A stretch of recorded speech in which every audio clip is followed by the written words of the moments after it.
Testing my sound. Hello, hello. Hello, hello. Let me know if you can see and hear me okay. This is a group energy healing where I will heal 125 people in 11 different countries, and it will be fabulous.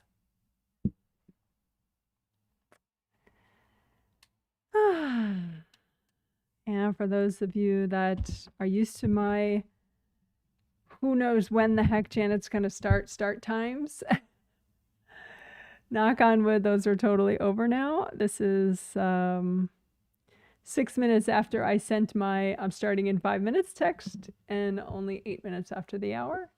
That was actually the posted start time. How about that? Thank you for my confirmation. I appreciate it.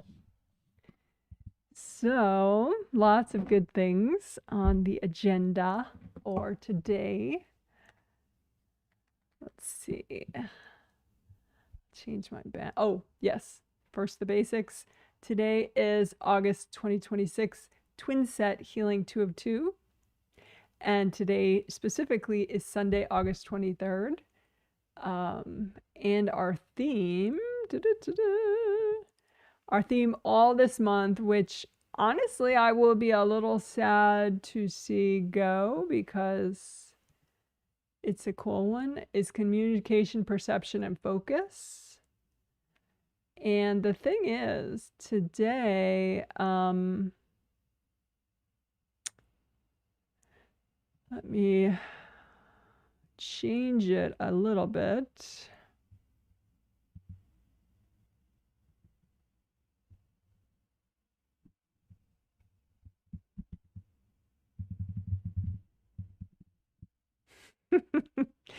Okay, so that's our little twist today, is like, please God, let's really ace this focus thing with today's work. Today's work is pretty much designed around improving focus. But then I was like, yeah, we can do that too to help perception and communication. I really think it will help communication and perception too. But my real investigative work was like, okay, how can we really, really, really help focus? So we'll see. Thank you so much for your confirmations and for your surveys. I've been getting lots of surveys, all sorts of surveys. I read all the post-healing surveys yesterday. So thank you very much for getting them in time yesterday. So I actually had time to review them in a reasonable time frame before today. And then also thank you for the communication preference surveys. And if you haven't filled one out yet, I'm sure I've emailed you the link, but if I don't even email you yet, but you want me to, there is a link to the communication preference survey in the info section of this live stream. So you can follow that link and fill out the survey if you want. And that way you can let me know if you want spirit-friendly news emails that are not only purchase reminders, but have other cute little things with them. I mean, cute maybe isn't enough of a way of describing it, you know, like affirmations or video links or, you know, a self-healing freestyle meditation idea, something you could implement in a very short amount of time in your day if you wanted to. That each email will have something like that in addition to the obvious purchase reminders. And just a reminder that there's a set coming up, you know, a healing set coming up, and what the theme is, you know, that stuff. So let me get rid of these headphones because one time these messed me up. So let me put these away. I'll be right back.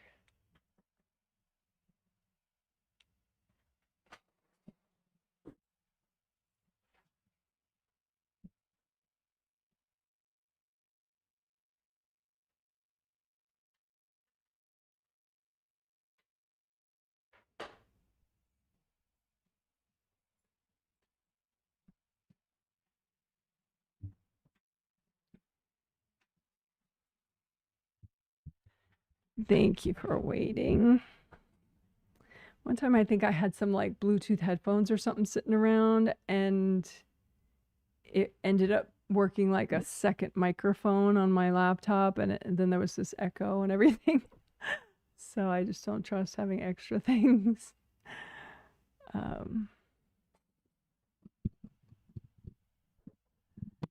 Okay, so today, let's get into today, unless I have something else to announce. Let's see what else. I think that's good enough for now. If I think of something, I'll make a chapter on it later.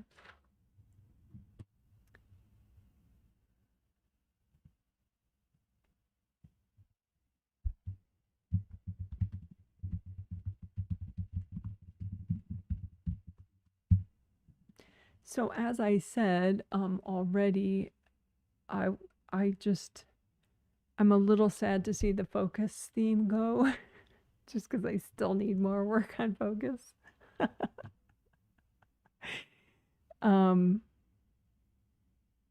Obviously I could bring it up as a surprise theme anytime, but it's just a nice luxury to have it be so prominent in the goals of the healing, you know? So I wanted to go out with a bang with this final twin set on the focus theme. And how I decided that would hopefully be most effective is to do mind healing, like the subconscious mind and the conscious mind. And you could do it like a mind garden, but you don't have to think about the flowers and whatever in the garden. Just it's a space for subconscious mind, conscious mind, and then there's a flowy gold barrier in between, you know. So, and we're gonna imagine any room or structure or object in your subconscious mind that is anti-focus. Typically it's from like some kind of event, you know, somebody told you, oh, don't do that, and they were invasive about it, and it got like, it became a chunk of energy in your subconscious mind. So we're just gonna, you know, keep it light and imagine it like a room maybe, or a pile of junk, or a specific piece of energy in your subconscious mind, and melt it away. You know, we'll ask the angels to make sure it's healthy and gentle to clear before we do, of course. But so that's the main reason why I decided to do mind healing for this, is for the focus. Because I think I looked at, okay, what if we heal like mini yous or inner child parts, wounded inner child parts of you that are interfering with your focus? But it seemed like that it wasn't as thorough of a cleansing of the mind, and it wasn't as fully transformative. So we're just going to imagine the conscious and subconscious mind and look for deposits there. Any kind of deposits in the subconscious mind, and melt those. They're healthy and gentle. And then in the conscious mind, same thing. But examples of it could be someone told you, don't you ever do that, or, you know, you can't tell anybody this, or, you know, just some weird thing that you got stuck on, or maybe something that scared you at some point, you know, and so whatever. But we're not, I mean, I would suggest, especially if you're not a very advanced self-healer,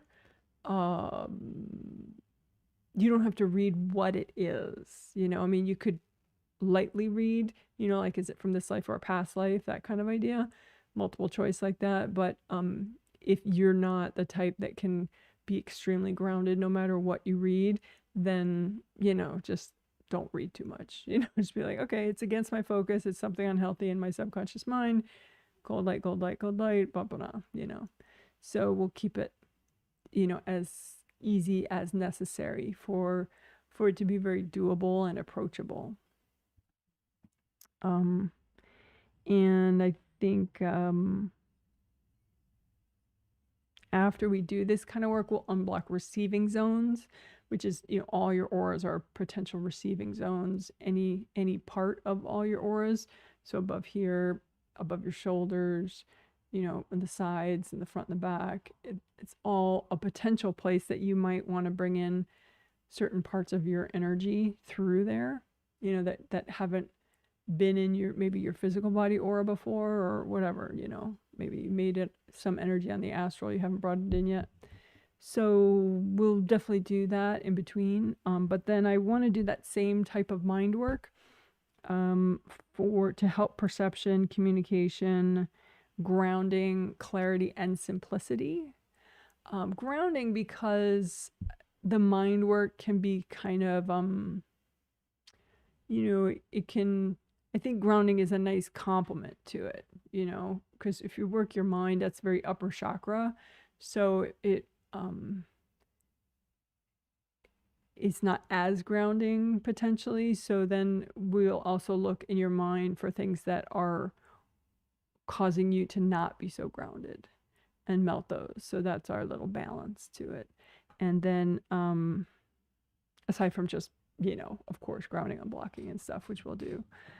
And then the clarity and simplicity I thought was kind of interesting. So we'll look at things in your mind, melt things in your mind that go against clarity and simplicity, because I think those things are sort of building blocks of focus. So we'll be sure to work those two with the mind healing, mind clearing work. And so that's the basic part of the agenda. And then anything else will just be there to help you surf. And, you know, if the angels mention something, obviously, I'll stick it in too, as usual.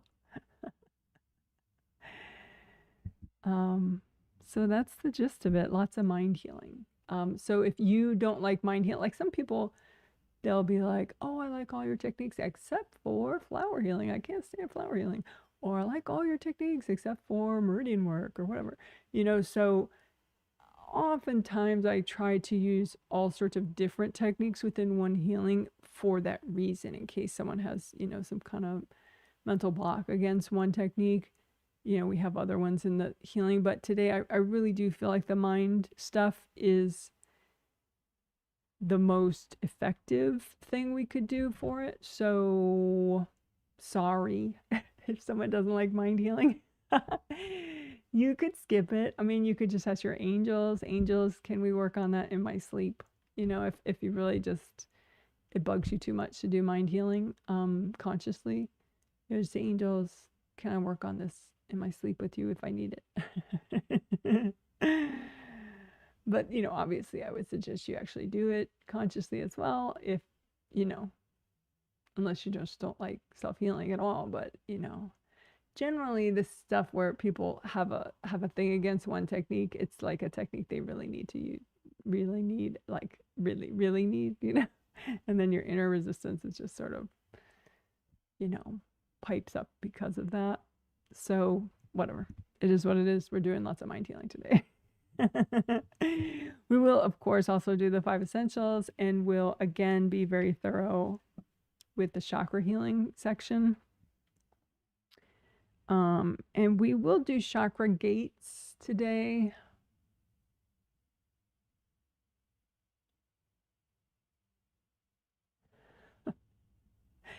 We'll kind of expand on the chakra gate concept even, and do chakra gates in the back as well. So not only chakra gates in that relevant aura in front, but a chakra gate in that relevant aura in back. So like, I'll demonstrate on AccuDoll rather than me because it's hard for me to reach there. So like, say 4th chakra, right? That's right here in the center of the chest, helps with this enthusiasm, motivation, self-esteem, feeling good, all sorts of awesome things. So your 4th layer is right here, you know, right? 1, 2, 3, 4, 5, 6, 7. So 4 is right about there, and it wraps all the way around you, right? Even under your feet, even behind you, right? And so the 4th chakra energy goes in from the 4th layer right here into the front, right? So that's the front 4th chakra river, right? And then it spins around in there and goes out the back, and this is the back 4th chakra river to the 4th layer, right? In the back. So the chakra gate that we've already done is right here, and it's like the angels explained to me yesterday, it's like about the width of your hand, like the length of your hand. So from your wrist to the end of your longest finger. So it's about that wide, in real life, not for AccuDoll, where everything's much smaller. So, but, so she has a back chakra gate too, and she has a front chakra gate.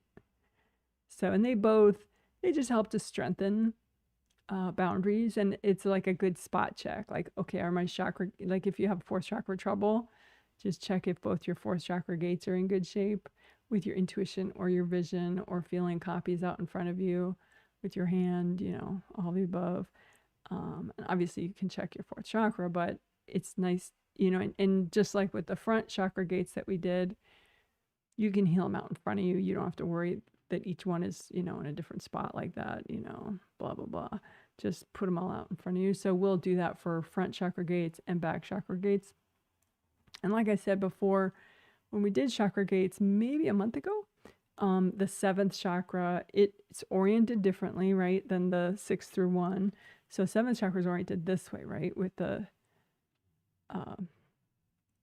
round openings like that. So there's a round opening in the top, a round opening in the bottom there. So the seventh layer, the energy goes up to the seventh layer. Well, your energy that you create in your seventh chakra goes upward and flows through the seventh layer all the way down to the bottom of your seventh layer, and then goes upward all the way through your body.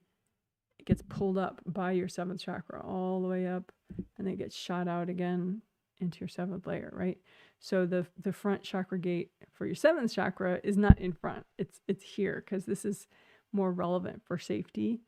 And then the back chakra gate for your seventh chakra is really down here at the bottom. So either way, it's at the relevant parts of the layer.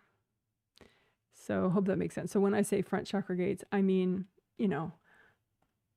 1, 2, 3, 4, 5, 6, 7, and then up here. And when I say back chakra gates, I mean 6, 5, 4, 3, 2, 1, and then down here for the seventh. Good enough. But you can just put them all out in front of you, copies, and make sure they're all repaired and unblocked, and melt cords going into them, all that good stuff. So hope that makes sense. I'll make that a separate chapter later when I do video chapters tomorrow sometime, most likely. So that was, so I explained, explained back chakra gates.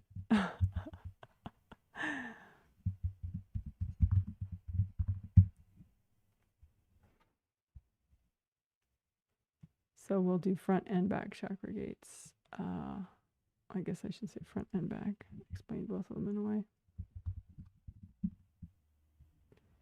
So we'll do that. So for the first time today, when we do chakra work, we'll do it thoroughly like we did 3 days ago, because I did like that a lot. We repaired and unblocked all of them at once, all major and minor chakras at once, standard. And then we did just 7 and 7, just their major chakras separately, and unblocked those and double checked them.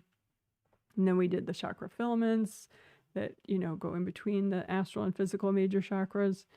And we unblocked those and repaired those and melted cords and devices and stuff. And then, then after that, now we'll do chakra gates. Or maybe we'll do the chakra gates first, and then we'll do all that other stuff. Yeah, that makes more sense. Okay, so that's all. Let me write that down so I make sure to do it.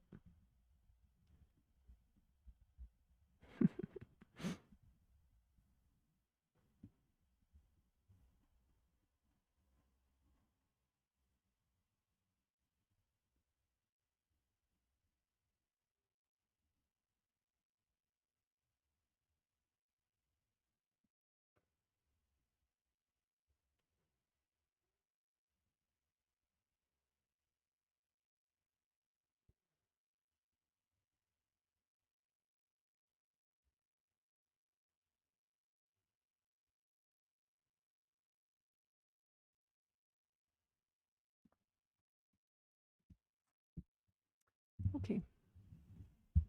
Thank you for waiting. Alrighty, so let's look to some pre-healing chat comments.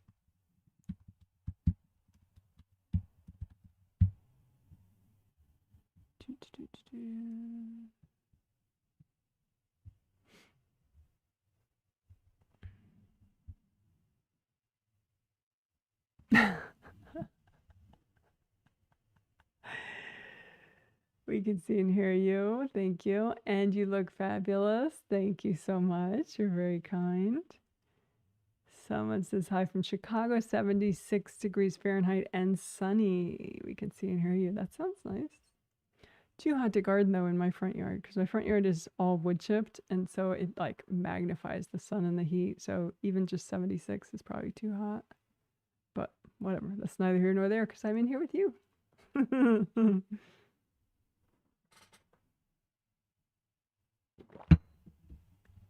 Okay. Someone says hello from Ottawa, Canada. Going to a Rush cover band shortly. Well, I was wondering what you were doing.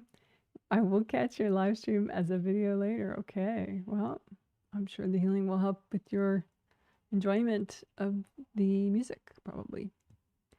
Someone says hello, Janet. Accidentally discovered that color balls exercise and it helps me with focus. Oh, very nice.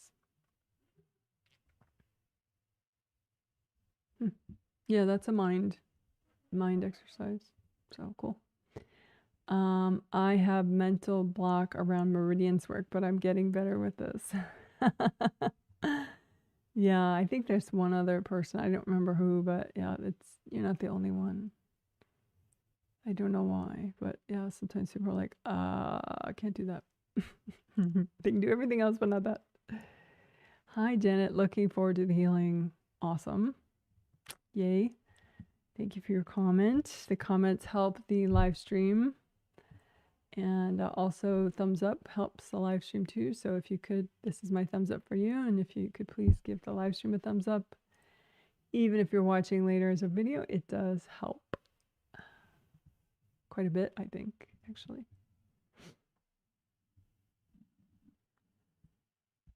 All right.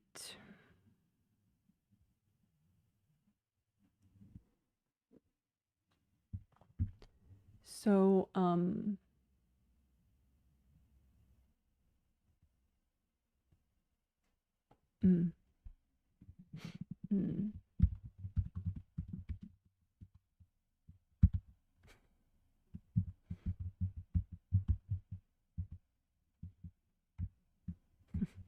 So, I'm discovering that maybe the Constant Contact, the company that I chose to do my emails, like apparently when you email more than one person at a time, like and you're a business, you're not supposed to just use your regular email software. I guess these big brother spam filters, they think that's somehow unethical because there's not an unsubscribe link at the bottom if you just email somebody regularly. So you have to get one of these companies, third-party companies, and email through them because then you have that unsubscribe link at the bottom. And so I chose Constant Contact, and that's, you know, these emails for like the set or the you know, I'll send any emails that are to more than one person at once. I'll send, you know, for work, I'll send them through Constant Contact. But apparently I didn't know initially. I mean, because I wasn't even thinking of texting people before. But it just occurred to me because a new person asked, you know, hey, do you send a text before the live stream? And I was like, oh, that's a good idea. Why don't I do that? But it was so not on my radar. And apparently it's a thing, you know, and you can do it in Constant Contact. But I am now realizing they don't let me text anyone who's not in the US, which is like, are you serious? Like, what business only has US customers? Like, that's so weird. I mean, in today's day and age, to only have US customers, that just seems like pretty odd. But whatever. Who knows? They have their own reasons, I'm sure. So all my non-US clients that I've told, hey, give me your mobile number and I'll text you before the live stream. Can't do it. So I don't know. I may get a different company, third-party company, and pay them just so that I can do that. But probably not in the next couple of months because I got a lot on my plate. I got a lot to figure out. So, just with the move and visas, and we're getting a new roof, and, God knows everything else. So international texting will have to wait. But it is something I'm very interested in. So we'll see. But I do have one client who explained to me today that she just has YouTube notifications for when my live stream starts. And I said, but don't you get a lot of annoying, stupid YouTube notifications then? Like, oh, someone liked your comment and blah, blah, blah. And she said, well, no, because I only have notifications turned on in YouTube for your channel, which I don't. I have them for a bunch of channels, which is why I was getting all these stupid notifications from YouTube when I turned on notifications on my phone from YouTube.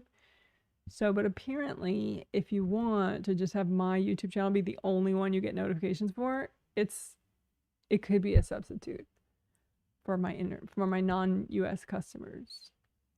Because then YouTube will just text you and you won't get a million other stupid texts. You'll just get the ones from my stream. So, for what it's worth, I'm really sorry. I love my non-US clients at least as much as my US clients because I just geek out about where everyone's from, and I'm so excited to heal everybody, So,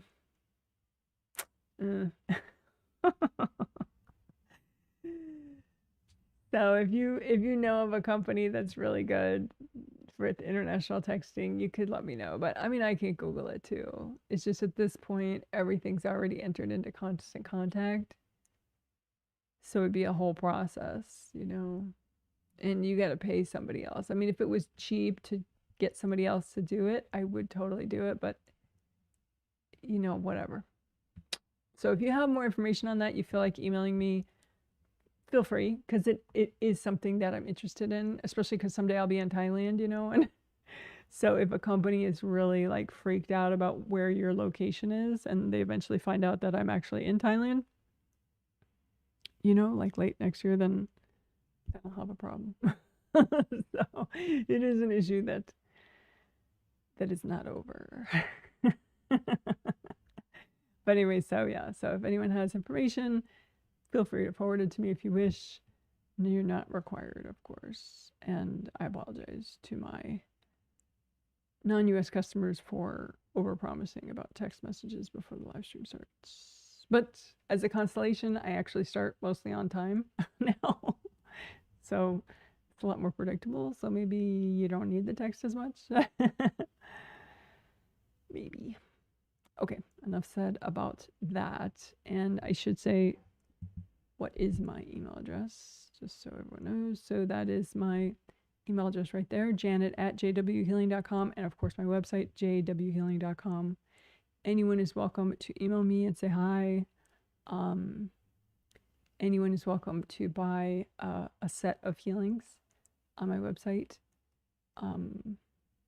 You don't have to have a friend who's worked with me before or, whatever. It's not like a private club or anything.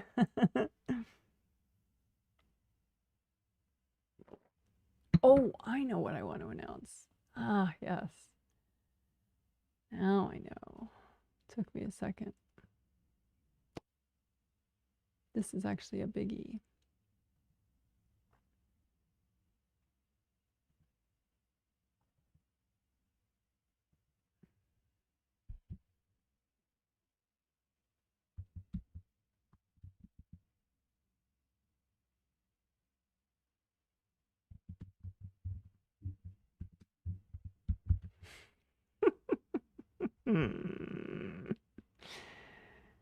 Oh, that's funny.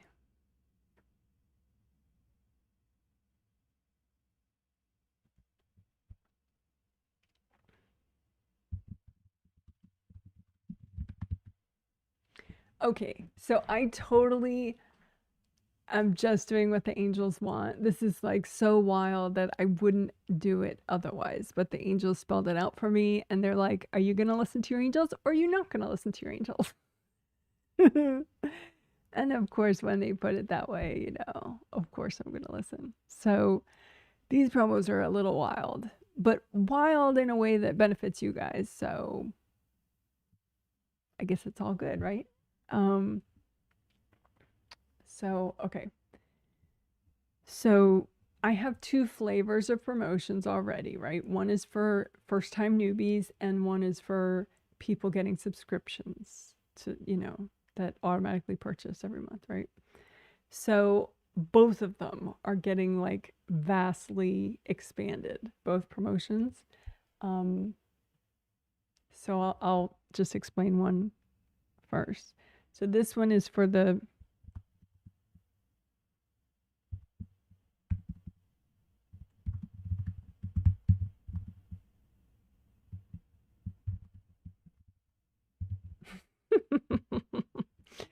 so for first time newbies, that term is, I think I'm using it instead of like pure newbies, which was a really weird term. I don't like that one. So a first time newbie is someone that has never gotten a group healing set before, right? And first setters are people who have gotten their first set, but that's it. They haven't gotten a second set, right? So for those people, and if like if I haven't healed you know, your cousin that you're really close with, or, your boss, or your delightful boyfriend or husband or whatever, if they're first time newbies, right? But if they've gotten one set only, they're one setters, right? We'll say it's a terrible term. I'll think up a better one later. But anyway, any of those people can get, even without a purchase, they can get, okay, the first time newbies can get 2 free sets, because the angels are pretty confident that these sets can help anybody. And so sometimes after the first set, you don't necessarily see or notice the benefits consciously, even though it totally benefited you consciously, but it may help you, finish a project 3 weeks from now. So it's not a direct enough thing that people are like, oh, that healing really helped, right? But after 2 sets, it's much more common that people will be like, oh yeah, I can tell that's helping me. So in other words, if you have a boss that I've never healed before, you can, I think I'll make it like for $1 or something. You can, I'll make a purchase icon on my website. I'll do it before the next news email.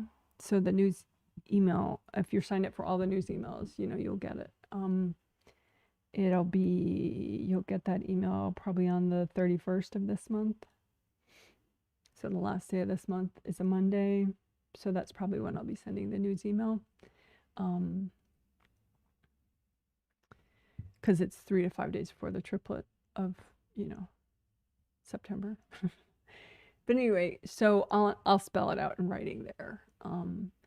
And I'll have the purchase links already on my website by then. But if you're kind of eager, you want to do it sooner, we can just email. You can email me and we'll talk about it. But yeah, so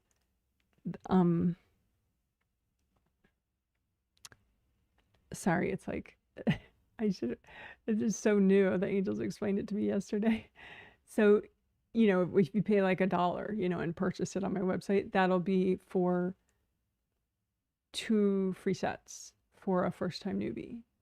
So then you would just write in the note field which sets you want it to be for that first time newbie, and you're just paying $1, and they get both healing sets. So 5 healings, right? Or, well, it depends on which sets you choose. 6 healings if you choose 2 triplets, or 5 healings if you choose both the triplet and the twin on a given month.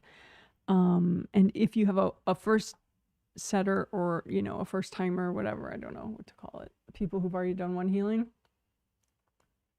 then for $1 I'll do the second set for them. And it's not retroactive, so like, if you paid for sets 2 months ago, I'm not going to give you refunds and stuff. It's just for people, because a lot of times people are on the fence, I guess. They get like very nervous about spending money. And so some people like literally watch my videos for years and they've never gotten a set, but they would totally enjoy them and they have the money. They're just like, there's just a mental block about it. So maybe this will help those people to like go for it because they're only paying $1. And if that doesn't help you, then I just can't help you. But too, then that way it gives you a chance to try out like, oh, will her work help my sister? Will her work help, you know, my aunt who I really love, or you know what I mean? So it should be interesting. So anyway, that's for the newbies. That's the newbie promotion, how it just got blown up there. So it's like totally different, because before you used to have to buy a set for a newbie and then you get a set for free.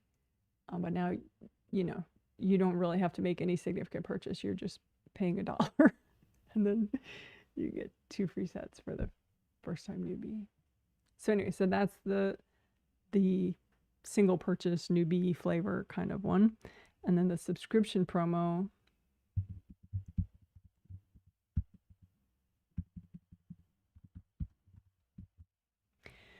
So the subscription promo, I'm kind of enjoying this one in a way because, okay, subscriptions always purchase 2 months in advance, right?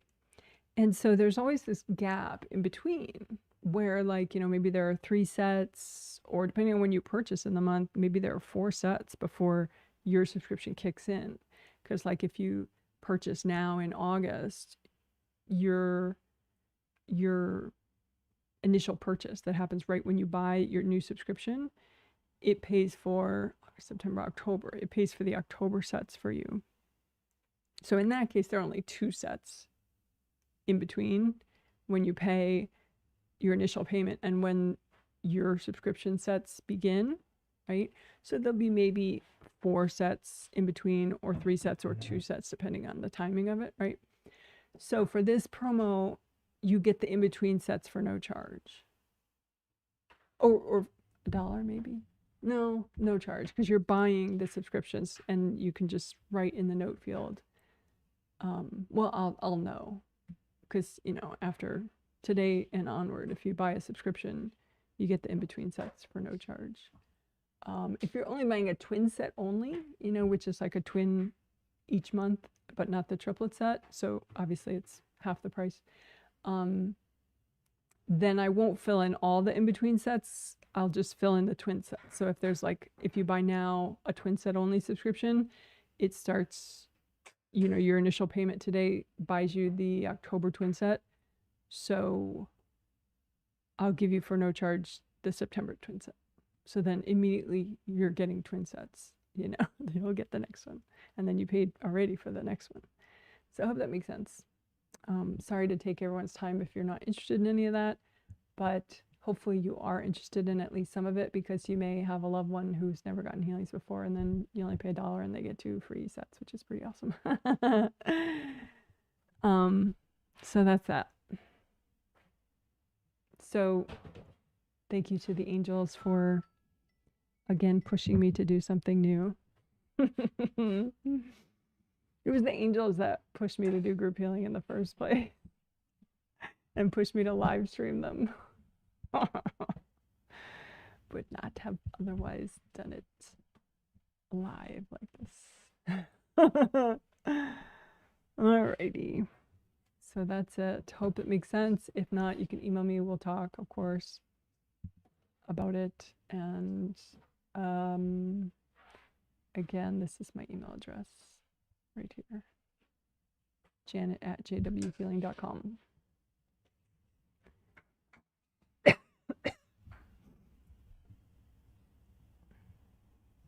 Oh, right.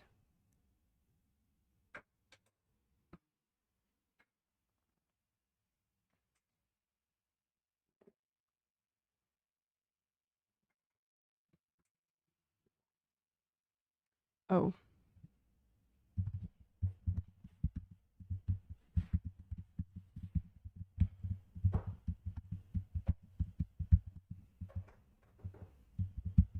Okay, so there is a 4-minute newbie info video linked in the info section. I would encourage you, if you don't know who I am or what I'm about to be doing, just watch that because it explains things that it would be nice for you to know.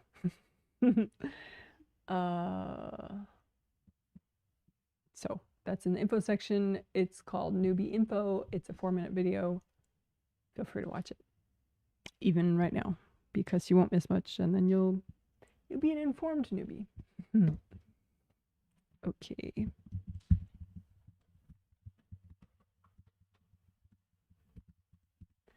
So now we'll just do a little bit of quiet where I do not speak at all. And during that time, I will talk telepathically to the people that purchased the healing set, to just let them know we're about to start, and I'll talk to the angels and just finish up my prep.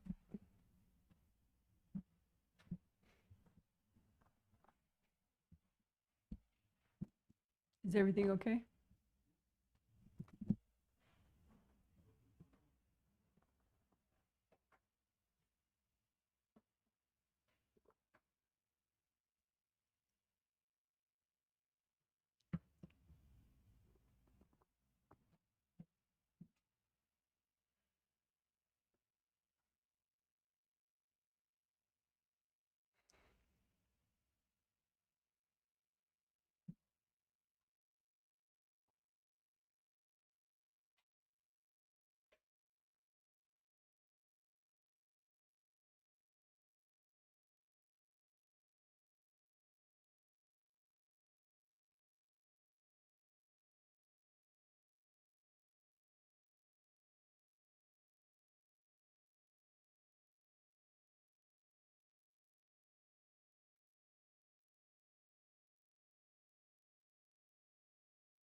Okay, thanks for waiting. So let's do grounding. Go ahead and recreate both your groundings.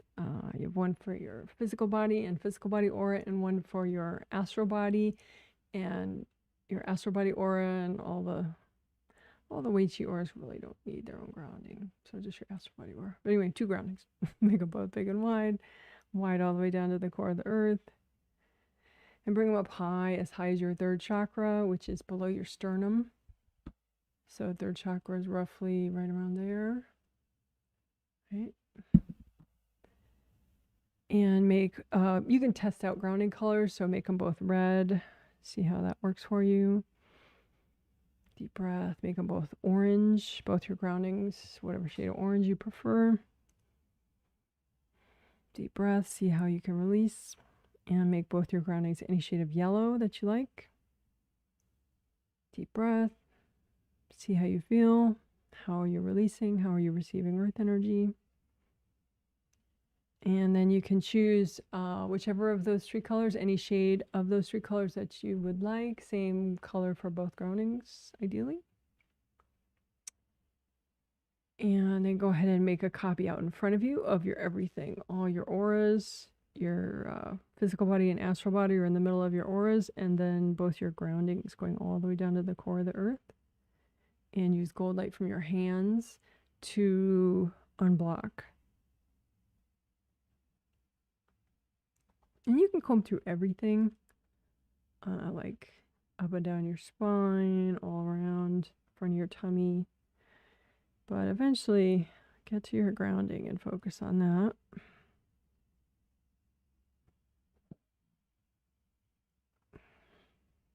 And if you don't feel like you're getting enough gold light from your hands, which, you know, you might feel, just unclog your hand chakra and your fingertip chakras with gold light.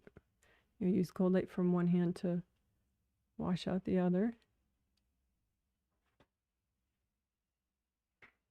And you've set your hand and your fingertip chakras to gold with your intention or your thought.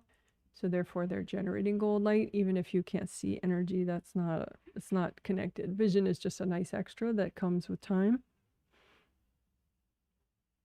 and getting more present and practicing.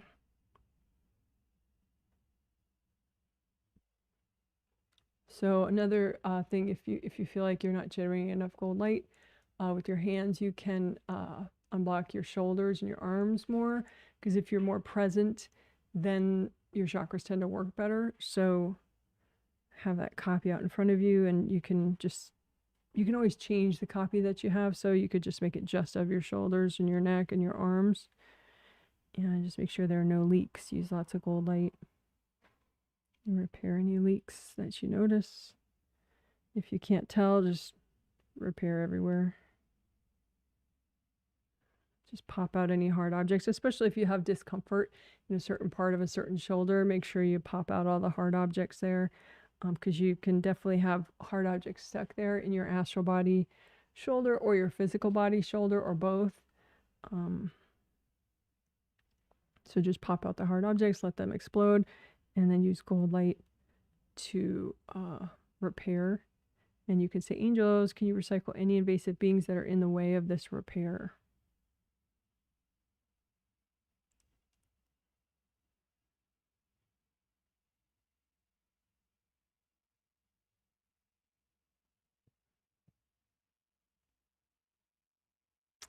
Alrighty, so back to your grounding.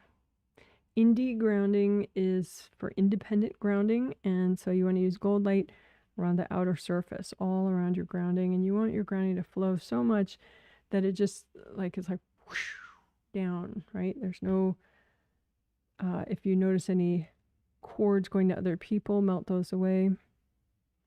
Sometimes if you're visiting somebody and you feel really off, or when you're around a certain person you feel off, it could be that your entire grounding is detouring into theirs, or their grounding is detouring into yours. So just melt everything away. Make sure yours goes straight down all the way to the core of the earth, especially if you feel some kind of a boundary issue with somebody else.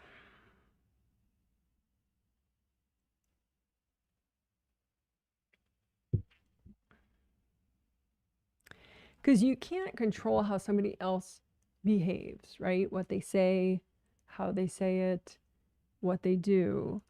But you can control your own space. And so you can melt cords in between you and that person. You can, make sure your grounding is only for you and goes down to the core of the earth. You can, heal yourself and just kind of have your gold light circulating, melt the cords on an ongoing basis. That you can control, right? And a lot of times that could be enough. Maybe sometimes it's still not enough and that person's just not someone you can be around, but a lot of times it could be enough. And so you could still interact with that person consciously and it wouldn't impact you in such a negative way.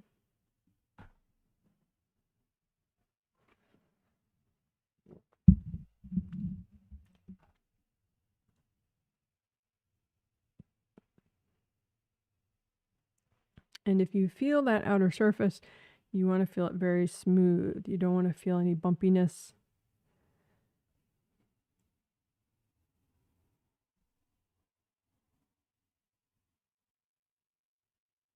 If you feel bumpiness, it's probably like some energy blocks. So just melt those away. Because if there are energy blocks there, it makes it easier for someone to hook in there. All right. So then you can have blocks within your grounding. So just scoop them all into one spot and use gold light and melt them away. Melt cords from other people. You can say angels if there are any invasive beings in the way of this unblocking. Can you recycle them? Again, scoop more blocks together in your grounding. Use so much gold light that they melt.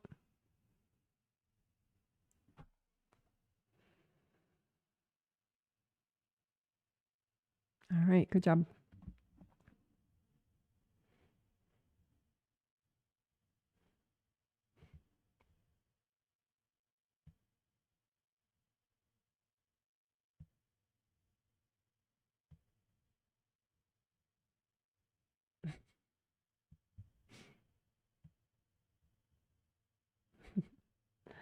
I'm so tiny. I should have written that word those words proactive clearing differently. I don't have to make myself so tiny. Live and learn. Okay. So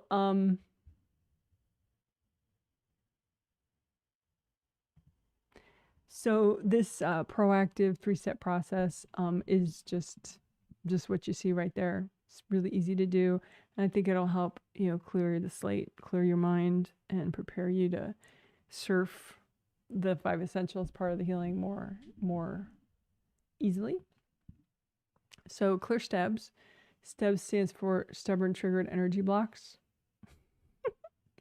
So just make a big gold blanket out in front of you, pile onto it copies of whatever's triggered for you right now. Just make a bunch of piles, everything that's triggered, either by something I said or something that happened to you yesterday or whatever, something that's coming up next week. Just pile it all out in front of you and say, angels, can you sort through this and make sure that it's only what's healthy and gentle to clear right now? And just take a deep breath while your angels sort through it for you.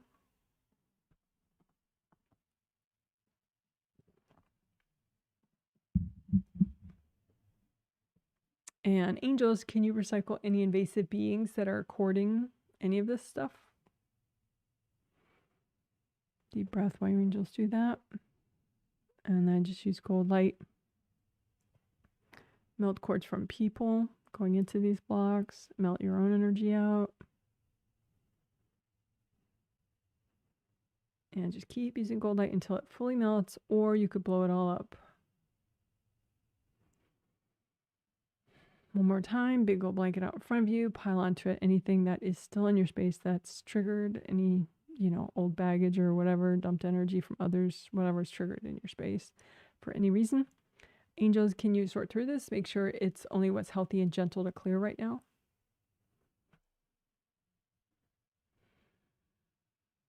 And then one more thing to ask your angels. Angels, can you recycle any invasive beings that are courting any of this stuff? Deep breath while your angels do that. And then you do the rest. Gold light from your hands. Just melt cords with the gold light from other people going into these blocks or from you going into these blocks. Just melt all that away. Melt everybody's energy out of the blocks, including your own.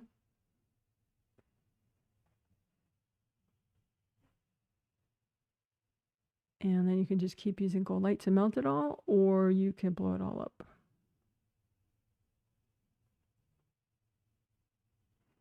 And if you have any left over, you can wrap it up in gold light and give it to your angels. Angels, can you help me with this?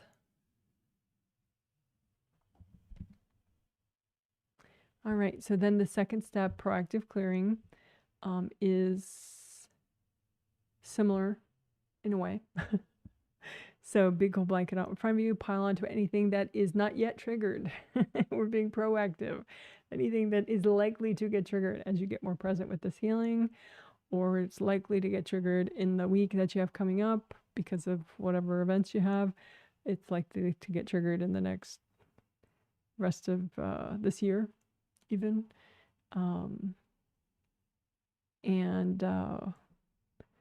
Ask your angels for sure. Ask your angels, angels, can you check all this and make sure it's only what's healthy and gentle to clear right now? That's important since you were talking about such a big time period. And then angels, can you recycle any invasive beings that are courting any of this stuff? Deep breath, stay here. So then you can do the rest, cold light. Melt the cords, melt everybody out, melt yourself out of all this junk, and then fully melt it all or blow it up.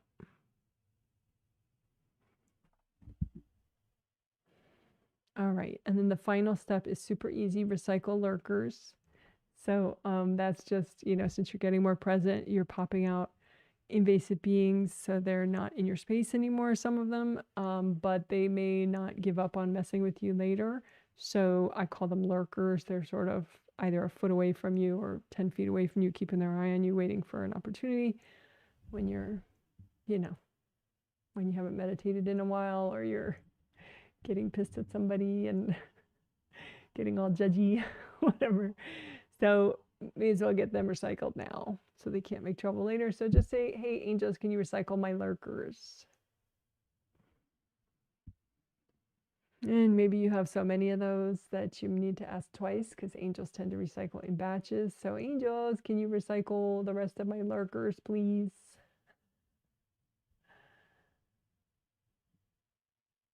All right, great job, great job.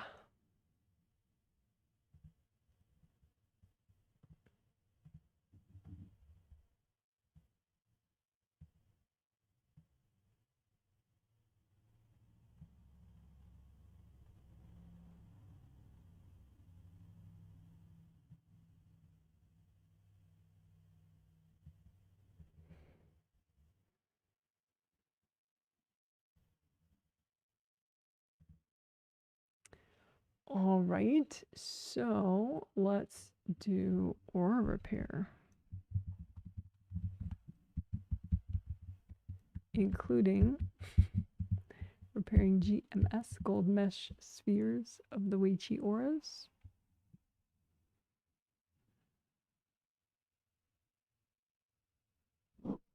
Yeah.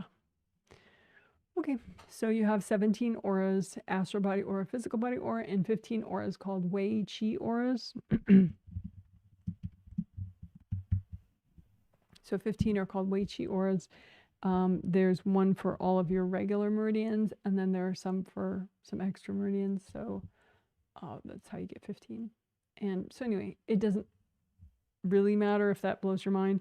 Just you have a lot of auras, and they're all around you. You're in the middle, your physical body and your astral body. So, and they're really important. They help you function and focus. They help you with energy safety and boundaries, and they help to nourish your meridians, all sorts of goodness. So make a copy out in front of you of your everything, all those auras, and your physical body and your astral body are inside there, and both your groundings connect you to the core of the earth, right? So as you comb through all these auras, check for rips. Even if you can't see, just kind of wing it and look for rips in any of these auras, the front, the back, the sides, top, bottom sometimes, although top wax at the top are way more common than wax at the bottom.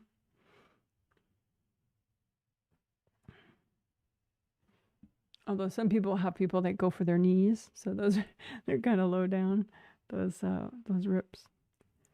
But anyway, so this is so you can practice detecting the rips, and then you could repair them just one area at a time. What you would do with that is use so much gold light and just say, angels, can you recycle any invasive beings in the way of this repair? And just use the gold light to burn up anything that's in the way. And then once everything's out of the way, then including the beings, then it just fills up. The gold light fills up like gold water. And then the rip grows back, and you just keep doing it until it's nice and smooth and bouncy on top. So that's localized or repair, which sometimes I prefer if I don't have a lot of rips in a lot of different places. But the other kind is what we're going to do now, which is more newbie friendly, I guess, if you don't trust your location finding skills or you just have so many and so little time, which happens. So you make an image out in front of you of a rip, and you say with your intention, okay, this represents all my rips. So as I'm repairing this rip, I'm repairing all my rips in my auras. So you want to clean out the rip and repair it with gold light. So use sticky gold wax, gold light from your hands that sticks to everything that's not you, and then lift all that junk out at once, like a big lump, and give it to your angels. Angels, here you go. One more time, sticky gold wax. Lift out all the junk, which would be hard objects, invasive people, and invasive beings. Angels, here you go. So then you could say also, angels, can you recycle any invasive beings that are in the way of this repair? And then once again, once you get everything out of the way, it fills up with gold light as if, it's like cold water filling up a cup. And then you just keep going until it's all rounded and bouncy at the top and flowing.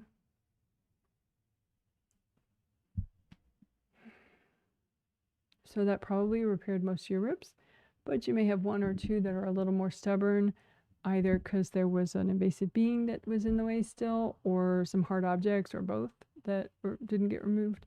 So we'll do it one more time for the leftover rips. So make a new composite copy rip and just say, okay, well, this represents the leftover rips that I still have, and do the same process. Sticky gold wax, lift out all that junk. Angels, here you go. Sticky gold wax, lift out all of it. So hard objects, invasive beings, invasive people. Angels, here you go. And then definitely angels, can you recycle any invasive beings that are still in the way of this repair?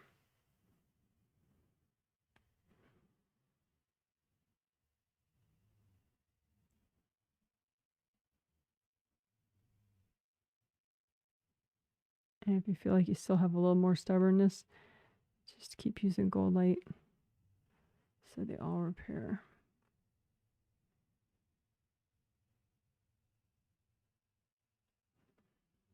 Okay, and you can also redo your gold buffer zones just real quickly. And I do have a video on those if you don't, if you've never worked with them before. If you search Janet Wright Healing Gold Buffer Zones on YouTube, it's a 18-minute video. You can see me very over caffeinated explaining them and teaching you how to make them. But anyway, and if you want them immediately and you don't want to watch the 18-minute video yet, just say, angels, can you make my gold buffer zones for me? Your angels will know.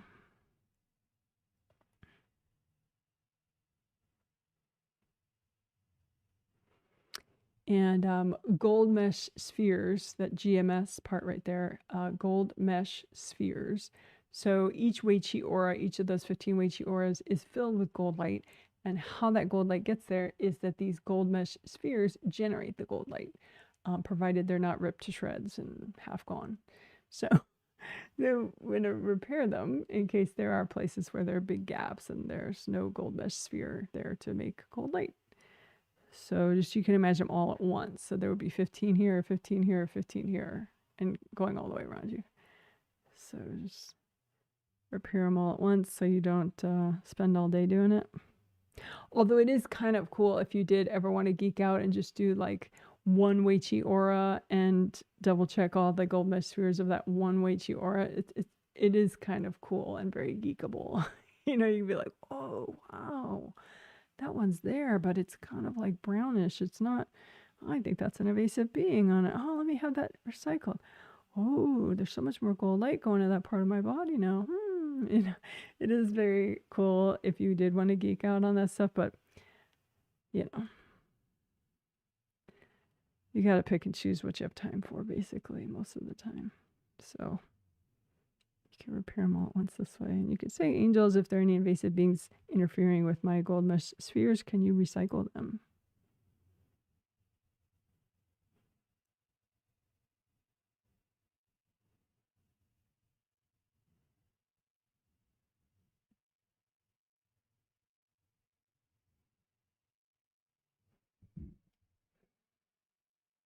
Deep breath.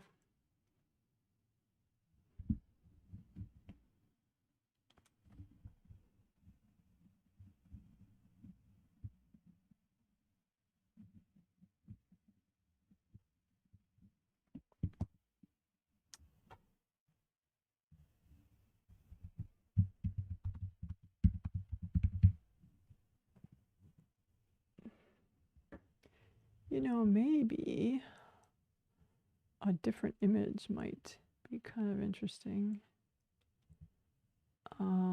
Different background.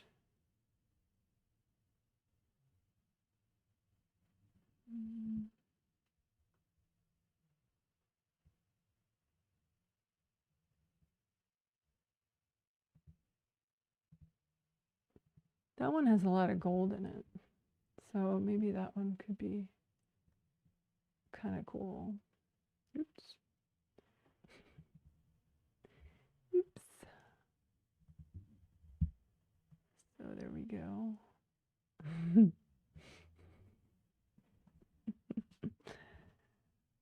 Alrighty. So your creative rings are up here 1, 2, 3. And you can make a copy out in front of you. And each of the 3 rings generates lots of gold light, provided it's not banged up and ripped up and shattered and covered in energy that's not yours. So we're going to fix them now just in case they are a little messed up. Don't worry. So just use gold light from your hands and wash off each of the 3. And you can even, since it's just a copy, you can spread out each of the 3 creative rings, the copy of each of the 3, and that way you get a better access to the top and bottom sides. So you can bathe them in gold light more thoroughly that way.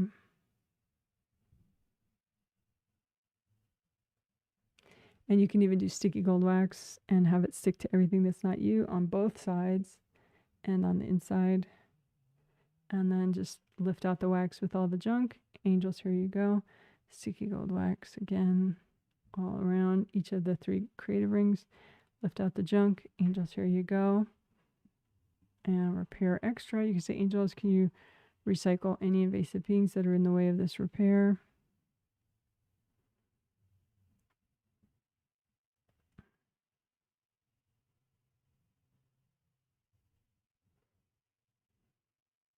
And you might want to do it again if you find just a weird mess on one of them. Angels, can you recycle any invasive beings on this creative ring? And same thing on the others. Angels, repeat. Angels, repeat.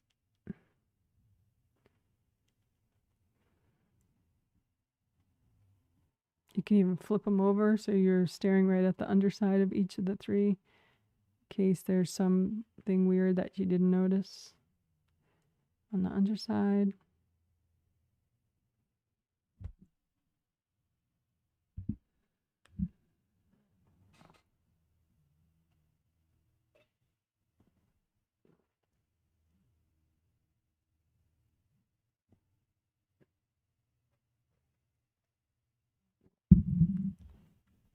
And I'm going to put my copy back together. So the rings are kind of floating one above the other. And go ahead and check the flaps. So this is a top-down view of one of the creative rings. If the flaps are irritated, and sticking out, that's what they look like, right? But if they're not irritated, which is better, then it's a nice smooth outer surface with no flaps sticking out. So just check. And if any of the flaps are sticking out, just use extra gold light, melt cords, pop out hard objects. Angels, can you recycle any invasive beings that are irritating my creative rings?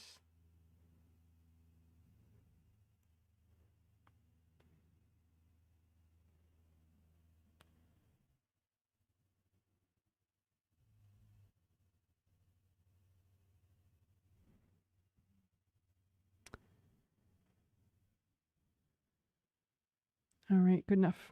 So you can get rid of your copy.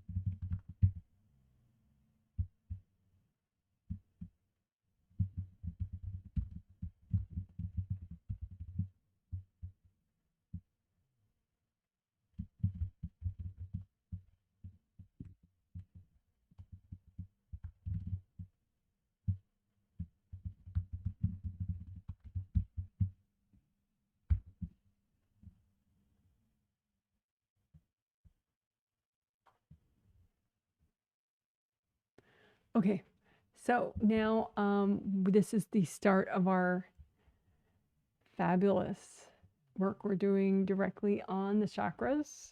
And so first we're going to work chakra gates, and then we'll directly do the chakras themselves. So chakra gates are helpful for you to be present and for your chakras to work better, and for boundaries. And as a self-healer, it's a quick thing that you can do to help your chakras, basically. So you could try it when you're having problems, like a sinus problem or coughing or something, or a tummy problem, or you can just do it proactively as part of your chakra repair whenever. Okay, so technically chakra gates are, in the relevant aura, and there's one in front, which I've already discussed in the past, but then there's one in the back too, in the back of each aura layer. So fourth chakra helps with self-love, self-care, motivation, positive thinking, gratitude, all that wonderful stuff. So first chakra, the fourth chakra gate, the front one is right here. The back fourth chakra gate is right here. So in the front of the fourth layer and the back of the fourth layer. So that's the way it goes for all of these chakra gates. First chakra gate, second, third, fourth, fifth, sixth, but seventh is in the top and the bottom, the chakra gates, because the seventh layer, those are the most critical spots for the seventh layer, the very top and the very bottom. Okay, so you could heal them like that, a copy out in front of you and heal each one right where it exactly is. Or you can just make copies out in front of you and lay them out easily. So chakra gate, 7654321, chakra gate 7654321, just in a row. And that's what I'm going to do. So just line up your chakra gates all in a row, and each one is about this wide, as from your wrist to the tip of your longest finger. That's the real size of each one, but it's just a copy, so you can make them as big or as small as you want. But do both, and it doesn't matter if the front ones you visualize on top or bottom or whatever, but just know which is which, so like, oh, okay, so my back ones are all beat up, and that must mean the back of my aura, at least at one point, was pretty beat up. Maybe now it's repaired, but I didn't repair the gates, or maybe, either way, you need to check the back if your back chakra gates are messed up. But anyway, so gold light, repair and unblock, melt cords. You say, angels, can you recycle any invasive beings that are messing with any of my chakra gates?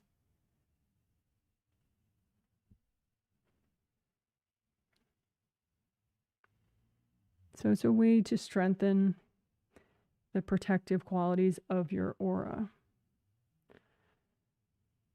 so that your chakra is more protected and defended.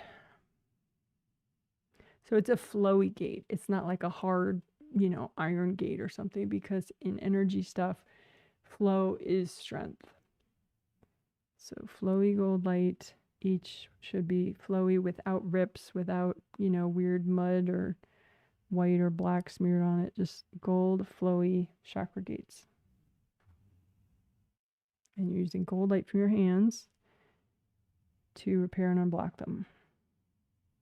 Right? And you don't need to see to do this. Just do it all with your intention or your imagination, your thought, right? You set your hand and your fingertip chakras to metallic gold.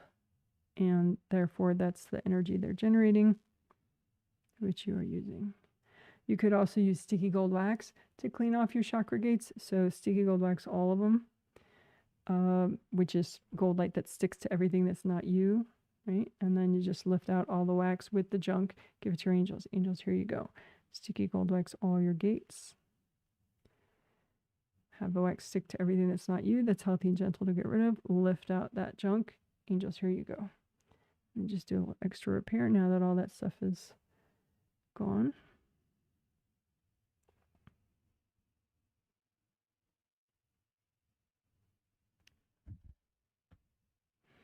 So take a few deep breaths, see how that feels.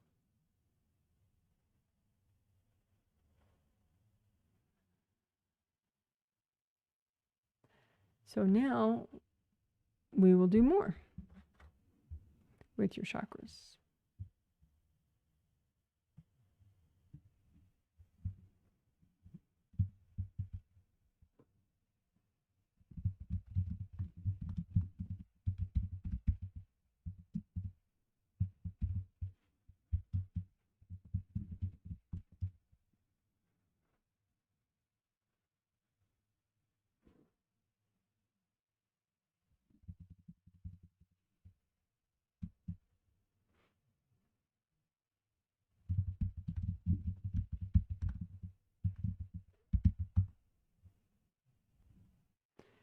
Okay, so we're going to do a few things, one back to back to back, right? But first, for chakra repair and unblocking, we will repair and unblock all of them at the same time.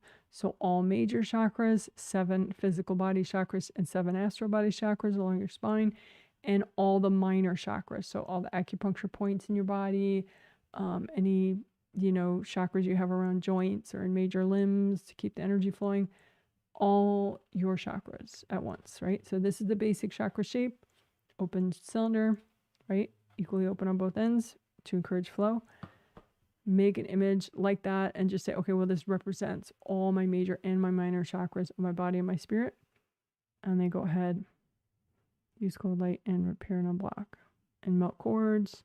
You say, angels, can you recycle any invasive beings messing with any of my chakras? Which you might have to ask multiple times because angels recycle in batches to make it easier for you to handle. So again, gold light, melt cords from people, melt energy blocks that are clogging the chakras. You can lift out the blocks too, that are healthy and gentle to clear, and just melt them with gold light. Lift out the blocks, melt them with gold light.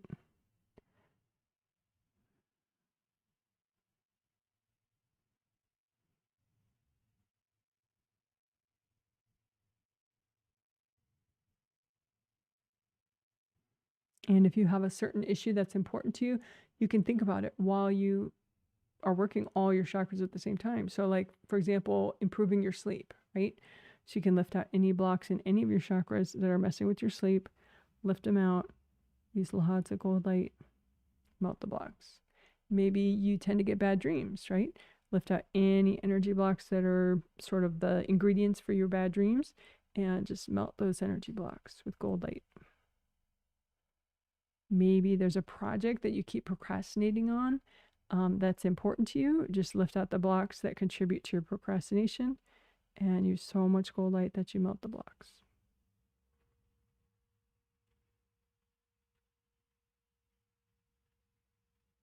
Maybe you care about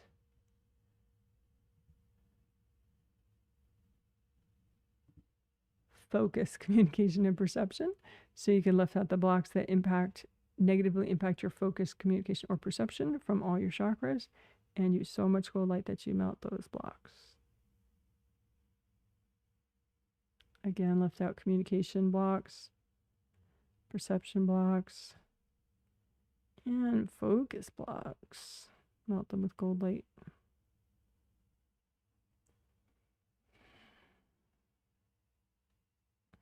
Just like your creative rings up here, your chakras do have flaps around the round openings. And so this is what it looks like if they're irritated. They stick out, the flaps, and you don't want that. So flaps around the round opening, you want them to be relaxed and shut so that your energy flows through, but it's harder for people to cord you if you don't have the flaps open, right? So just keep relaxing that outer surface, repair it, unblock it, pop out any hard objects that are stuck there.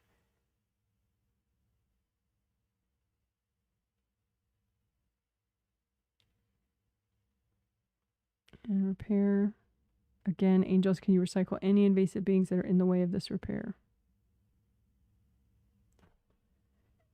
All right, good enough.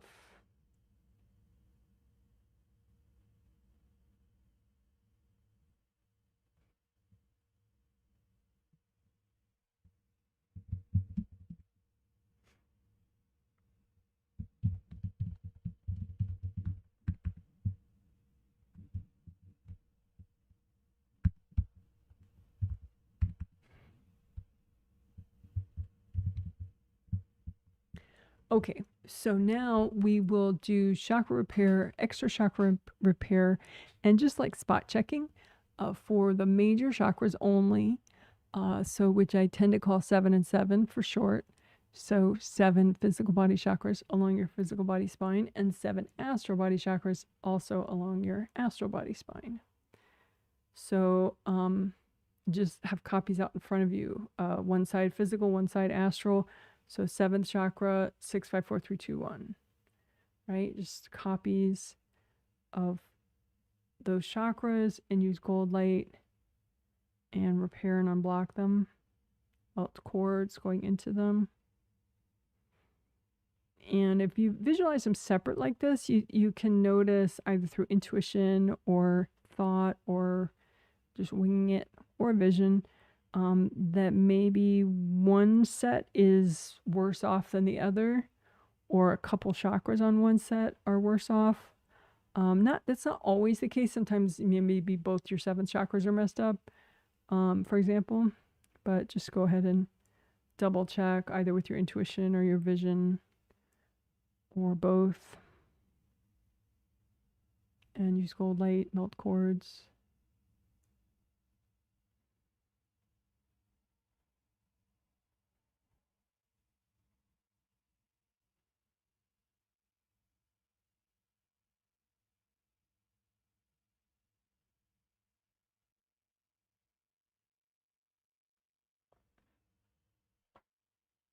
And if you notice that there's one that's especially messed up, just take your time and use extra gold light and repair and unblock. You can say, angels, can you recycle any invasive beings that are in the way of this repair?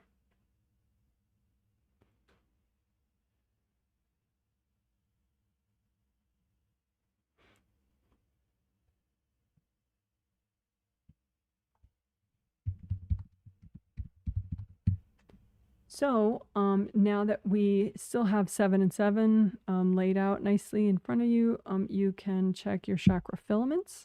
So each filament, there's one going, they connect astral to physical, major chakras, so that the energy can flow back and forth. And part of that is so when you're asleep, you stay connected to your physical body, but it's also just even when you're present, to facilitate communication between your body and your spirit at all times. So for example, then you're more aware if you're actually thirsty, or you're more aware if your body's too tired, or it can also help with psychic ability, just to unblock these.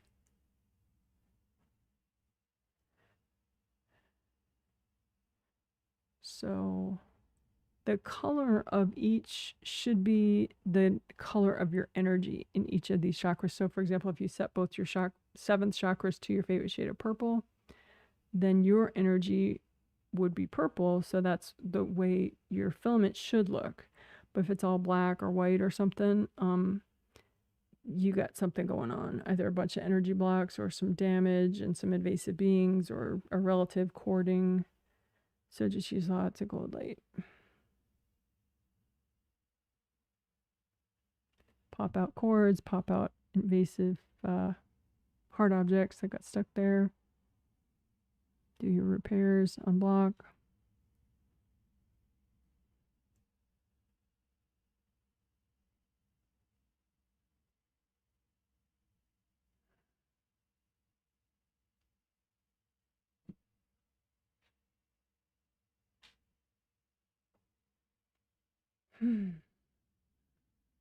Deep breath.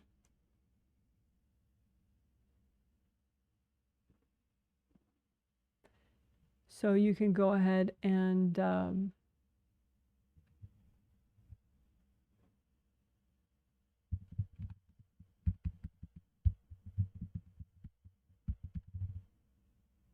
so chakra alignment. If you imagine your astral body chakras inside your physical body chakras as much as they are right now. So like if you are in all your chakras, then that's how it would look out in front of you. If you're like only in the upper chakras but not the lower ones, then maybe technically speaking, then you know the astral ones are not in the physical ones, so they're next to each other. But no matter where your chakras are, you want them to be aligned with the one above it.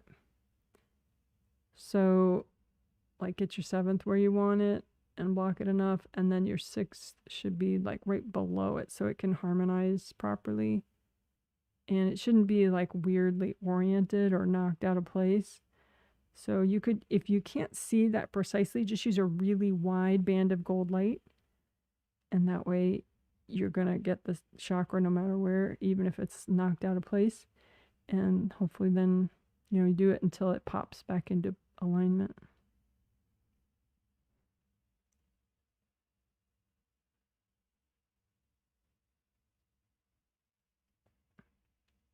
Chakras might be out of alignment if you got a particularly forceful whack.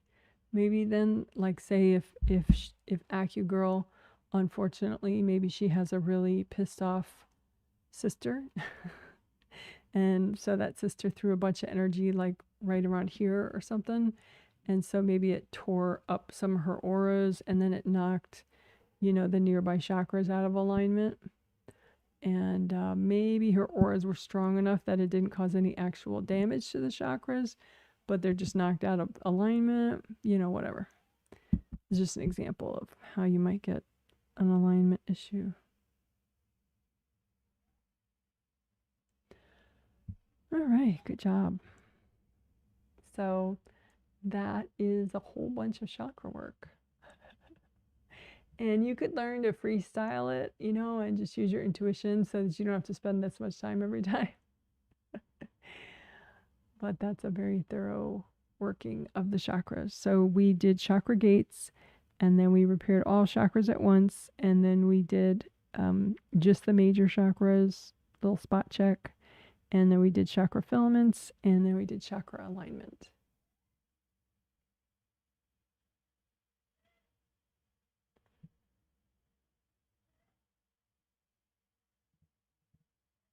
So good job, good job. Woohoo!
Okay.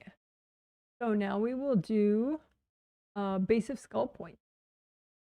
And it's part one of our back of head stuff we do. We'll do base of skull points that are shown here on this diagram. And the meridians that we're doing from far left to center are here. That block. Anyway, so from far left to center, we have gallbladder meridian, the green blue one that goes in the sides of the heads and the outer part of base of skull area. And then the yellow one is urinary bladder meridian, UB, and the midline one is GV, governing vessel. I'm gonna leave that up.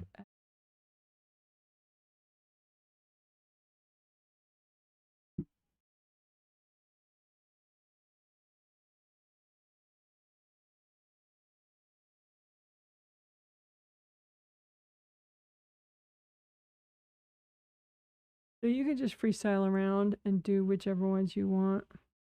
I'll tell you which ones I'm doing.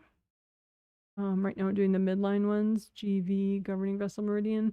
The base of skull ones, those two on the midline meridian that are close together, that's 15 and 16. So that means the one beneath it, almost that you can't see right down there, that one is 14. So GV 14, and then 15, 16, 17, 18, 19, and GV 20 is in the very top of the head. Really nice one to unblock. You could even make a giant GB 20 just to make sure, because it can be super plugged up, any of these. And so it looks like it's, you know, if you don't make a big copy, you might not notice, like, damn, that's a huge bunch of blocks.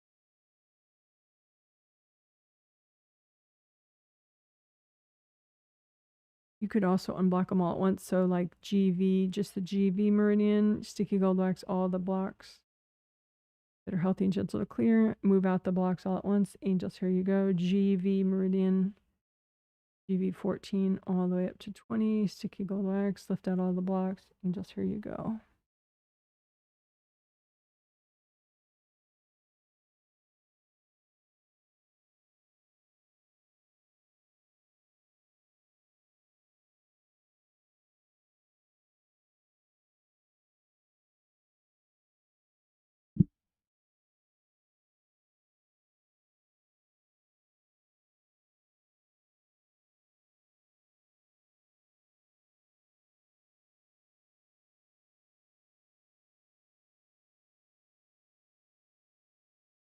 A little extra work on GV20, the one on the top of the head. So just imagine a giant copy of your GV20, like this big or bigger. And it's possible to have a bunch of hard objects stuck in there and then a bunch of invasive beings, and it just adds to like this feeling of like, what? Everything's going on and none of them are going well. Yeah. So we don't want that, right? So just sticky gold wax, especially the top of the GV20, and have the wax stick to all those hard objects that might be there, and lift all that out at once. Angels, here you go. One more time, sticky gold wax, the top of your GV20. So GV20 goes like this, right? But if someone's going to mess with it, I mean, they could block it up like right, you know, one side of it. So as it goes in, it's harder. But a lot of times it just comes from up top. And so you'll have a bunch of punctures up there. The sticky gold wax, the whole top surface of your GV20. Have the wax stick to any hard objects. Lift out all the hard objects. Angels, here you go. And then use gold light to repair. But definitely say, angels, can you recycle any invasive beings that are blocking this repair?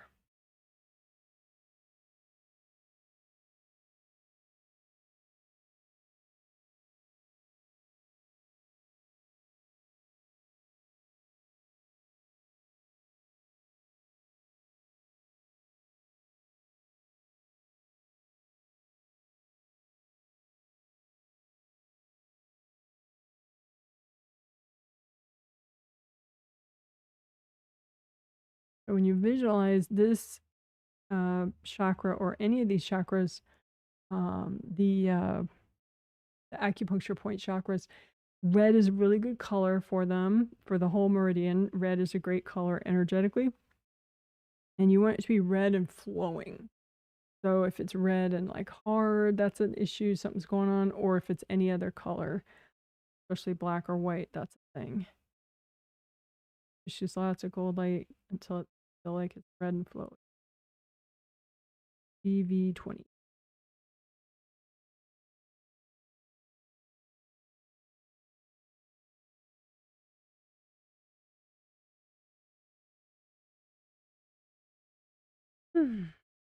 All right, so now we can do other stuff.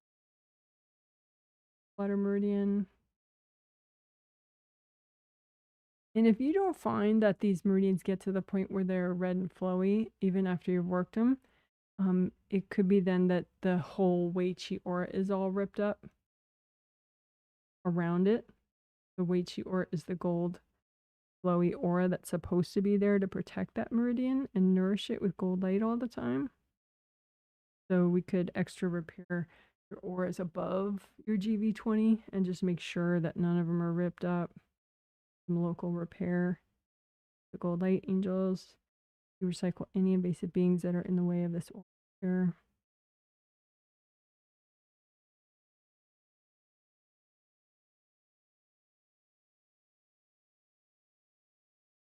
Same thing with GV meridian that goes in the sides of your head and out the outer part of your base of skull area. Check all your there whole and unblocked enough.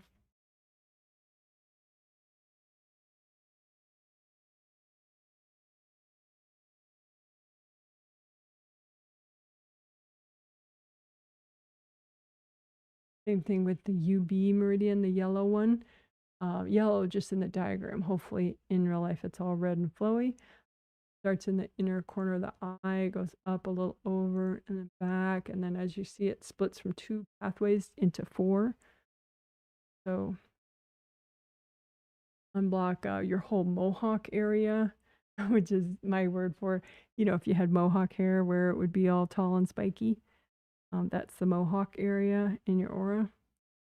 Unblock like sort of a wide mohawk area to help out your urinary bladder meridian and your governing vessel meridian.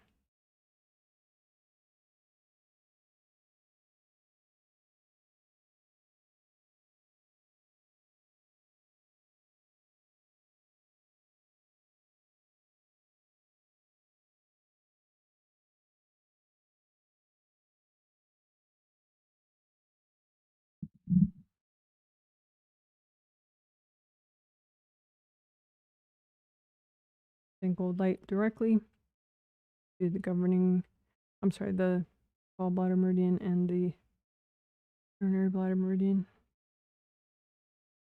Parts that you see in the diagram.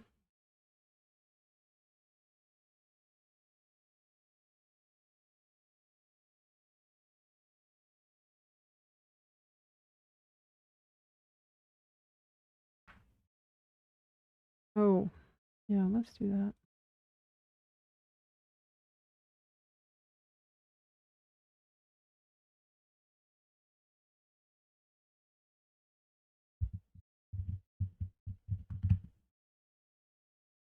So last time we did it during aura repair and unblocking, we did unblocking the V area, V as in victory, the letter V. So it's as if like the point of the V maybe is like a bone right here in the center. So this whole area right here, and also just behind there. Call all that your V area. And it's really nice if you can unblock that area. It makes you a lot safer. That's kind of a common target area, for invasive energy, and the more flowing it is, then the more this area is protected so that it's more relaxing for your muscles, right in this, your neck and shoulder. Block your V area.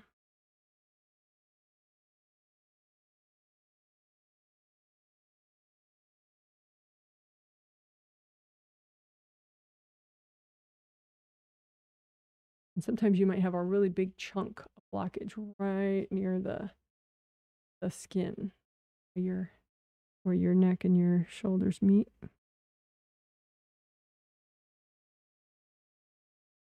So just use so much light until it blows up, melts fully.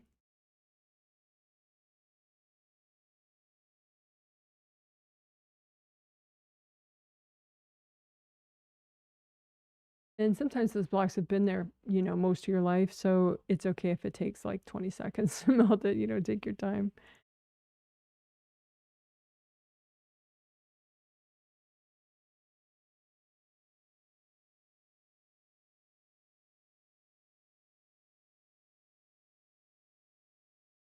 All right, good job.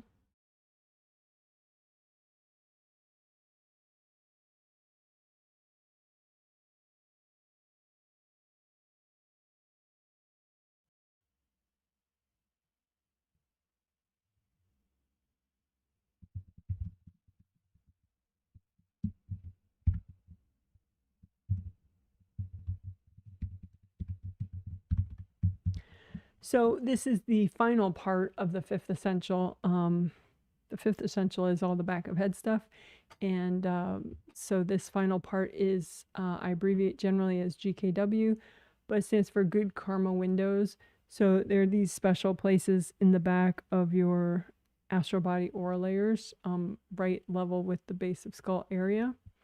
And you just imagine them, imagine yourself in profile if you want, and just comb through all of them, repair them, unblock them, melt cords from anybody going into them.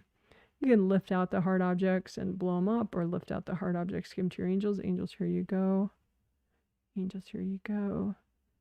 Angels, here you go. Angels, can you recycle any invasive beings messing with this area?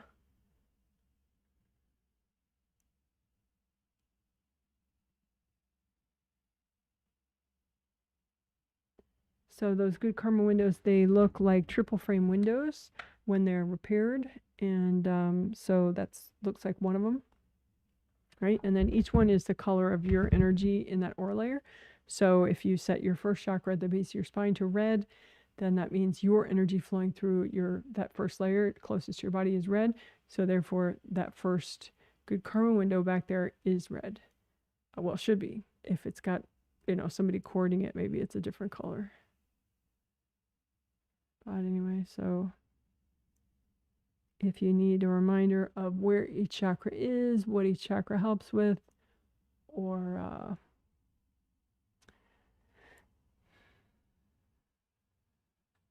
the ideal color for each chakra, you can email me. I have a 2-page free chakra handout that I can email to you that just reminds you of all that stuff about the 7 major chakras, their locations, their colors, their idea, their function.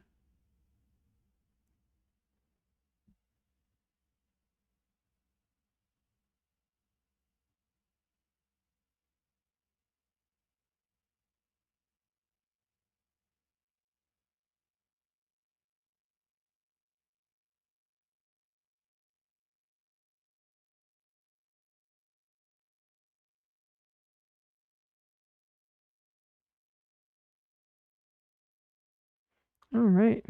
Good job. Good job.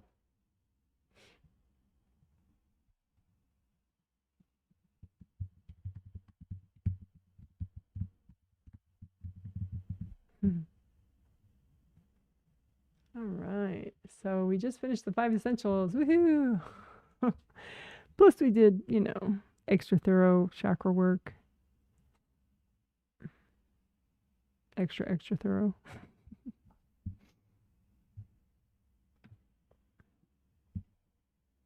All right. Great job.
Okay, so this is something new that the angels explained to me during this live stream. So I didn't get a chance to announce it in the preview before the healing started. But here we go. It's pretty cool. And it will help focus. Probably other things too, of course, but will definitely help focus. And it relates to your astral body. So I guess first I'll just mention what is the astral body. So first I will just be explaining the astral body. I'll do it quickly for my veterans who already know. But the astral body is another Janet term.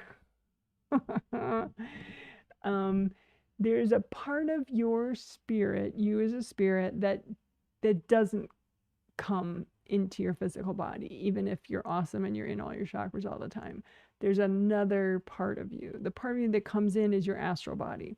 The part of you that doesn't come in, there are several parts, but one of those parts is like, it looks like you also. It looks like your astral body, but it's always on the astral. So I call that one your astral body, just because I like childlike silly names. I could have called it something incredibly sophisticated and you know, stuck up. I hate stuff like that in spirituality. I could have called it your DNA blah blah blah blah blah. But I refuse. So anyway, it's your astral body, and your astral body is always on the astral. So where on the astral makes a big difference to how you function when you're awake. Because when you're asleep, your astral body and your astral body like rejoin. So it's just you on the astral. There's no like division between your astral body and your astral body when you're asleep. It's just all one, and you walk around like that, right? But when you wake up, your astral body comes in and your astral body stays up there. So anyway, so up there could be one of countless different locations, right? And there are some locations that are frequented, say, for example, by a lot of addicts and people addicted to things, people stuck in compulsive behaviors, and those astral levels are super unsafe, and they have a lot of invasive beings that tend to encourage that kind of self-destructive behavior. There are astral levels that, you know, maybe your family members go to argue and fight with each other endlessly. You know, so different astral levels have different vibes, and some are sort of angel approved for you, and some your angels really don't want you to go to, but you may go to them anyway, and that's why you know, wake up thinking about some fight with your family member all the time, you know. So different astral levels have very different energies and very different levels of safety, right? And so the reason we have worked before, you know, clearing baggage so that you're more likely to listen to your angels and only have your astral body, you know, go to safe angel approved astral locations. But that's always good to work again, especially with this focus thing. It can really affect your ability to focus. So say you're trying to focus on a project, you know, that you really want to do. It's time sensitive maybe, or it's just, it means a lot to you, you know, for whatever reason, right? That's your number one priority project. You try to do it and you end up doing 4 other things instead, right? Or one other thing really thoroughly instead. That is not as time sensitive and not as important to you. That never happens to me though. So part of why could be that your astral body was in a location that was more prone to nourish distractions. You know, you may have an astral level where you keep like all your to-do projects that you have ever, period, you know, and maybe that's where you are. And so of course you're going to be thinking of everything at once, and you're going to have a ton of hard time just doing the one high priority project, you You know, you're going to keep, your mind's going to keep going, oh, but I'm not doing that one. I'm not doing that one. I'm not doing that one. Right. But if you let your angels help you to go to a pro-focus astral level, you know, wherever that is for you, maybe they can easily create an astral level for you and for a certain project, so that you're just sort of surrounded by, you know, the reasons why you want to do that project, and a really supportive energy vibe, and it's safe. There aren't a lot of, you know, there aren't destructive, invasive beings around, or argumentative family members around. It's just you and that project, you know, or whatever. You see what I'm saying? So that's what we're going to work. We're going to work being in a pro-focus astral level, having your astral body in a pro-focus astral level when you're trying to do something, when you're awake and you're trying to get something done, right? So I was just explaining something totally different, so I'm going to have to make that a separate chapter. Yeah. So explaining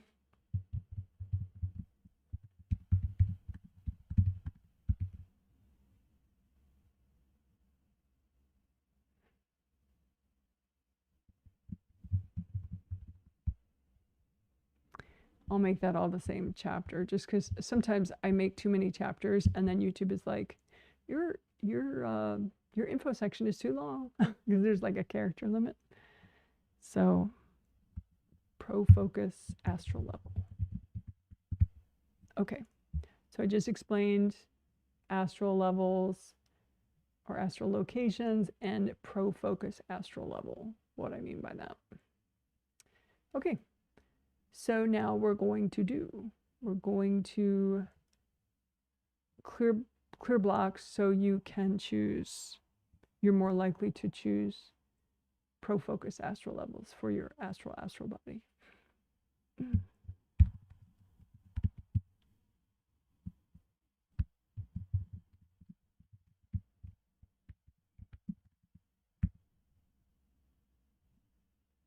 So your astral body. So your A body. No, I used that already for angel assisted. All right, fine. Oh my God, that's so long.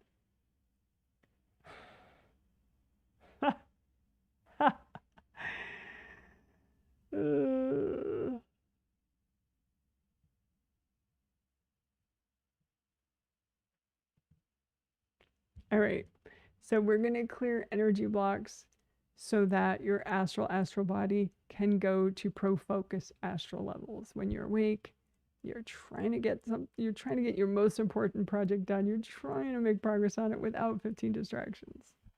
All right, so let's do it. Big old blanket out in front of you. Pile onto it whatever baggage causes your astral body to go to anti-focus astral levels. For sure, pro-distraction astral levels. So what the heck baggage motivates your astral body, perhaps over and over and over again, to go to not listen to your angels, not allow them to take you to a special astral location, and instead you go to the most distracting astral levels possible. So pile all that baggage out in front of you and say, angels, can you sort through this and make sure it's just what's healthy and gentle to clear right now? And then, angels, can you recycle any invasive beings courting any of this junk?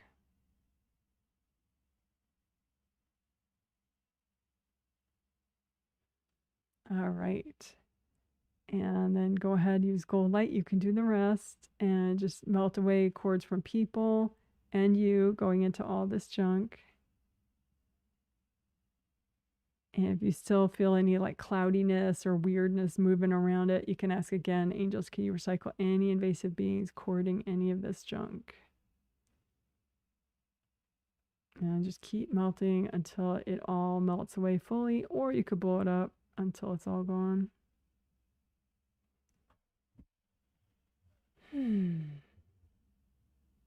All right, same thing one more time. So big old blanket out in front of you, or if you prefer like gold dumpsters or something, I'll do dumpsters for variety. And pile into your gold dumpsters any junk, any baggage, any hangups, any, hard objects or devices or whatever might encourage your astral body to disregard the counsel of your angels. And instead of going to a pro-focus astral level, go to an anti-focus astral level. That's pro-distraction, right? And just pile all that junk, whatever baggage, whatever dumped energy, whatever devices, whatever motivates you to screw your focus by your selection of astral levels. And say, angels, can you double check this baggage, make sure it's only what's healthy and gentle to clear right now. Deep breath. And then angels, can you recycle any invasive beings that are cording into any of this junk? And if you still feel like there are more invasive beings, just say angels one more time. All right, and you can do the rest. Just lots of gold light, melt cords from yourself, melt cords from other people out of all this baggage. And just fully melt it till it's gone, or you can blow it up.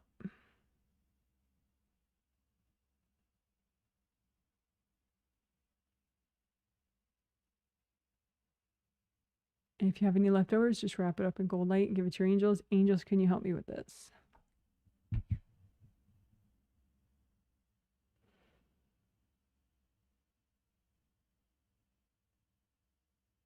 All right, so deep breath. How does that feel?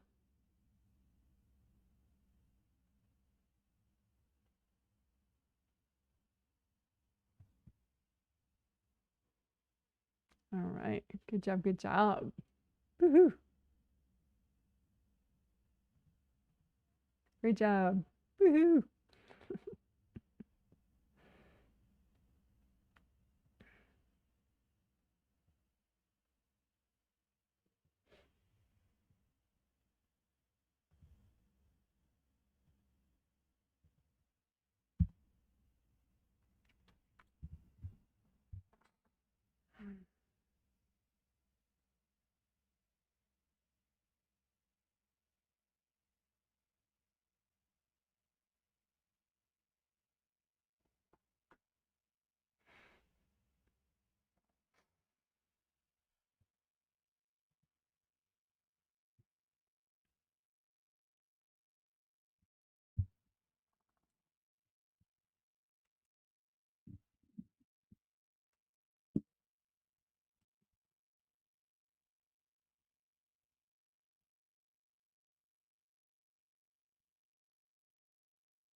Okay, so first, we're going to do this work. We're going to do a lot of mind healing right now for different things. And so first, I think it's good to start with clarity and simplicity work, because then everything else could be more clear and simple. So I'm going to use Mind Garden as the way to imagine my subconscious and conscious mind. So 2 gardens side by side with a gold flowy barrier in between. And one garden represents your subconscious mind and one garden represents your conscious mind. But you don't have to get caught up in the flowers and the roses and the, what's growing there as the garden image. You can just think of it as two areas, because we're really going to focus on what we need to melt away from there. But if you want to imagine it as two beaches or two lawns or two forests or any other image, that's fine too. But anyway, so right now, let's focus on the subconscious mind first and look for anything there that's unhealthy, that gets in the way of your clarity and simplicity. And sometimes it could look like a room, like that you get caught up in this room and you're like, why? Or, it just looks like a pile of junk, or maybe it just looks like one thing, like a big metal key or something, or, some big metal object from somebody. But whatever, anything that messes in your subconscious mind, that messes with your clarity and or your simplicity, just imagine it and just have your intention be you only want to see what's healthy and gentle to clear right now. Right? And then just find those things in your subconscious mind that are working against your clarity and simplicity. And just use lots of gold light and melt them. Typically, they'll be like what we might call trauma scars, something scary happened, or someone dumped a bunch of their energy in your mind, like, don't ever do that, and maybe it was from, when you were 6, or maybe it's in a past life when you, whatever. So just imagine whatever rooms or structures or objects in your subconscious mind really make it harder for you to have clarity and simplicity when you want, and melt those things away.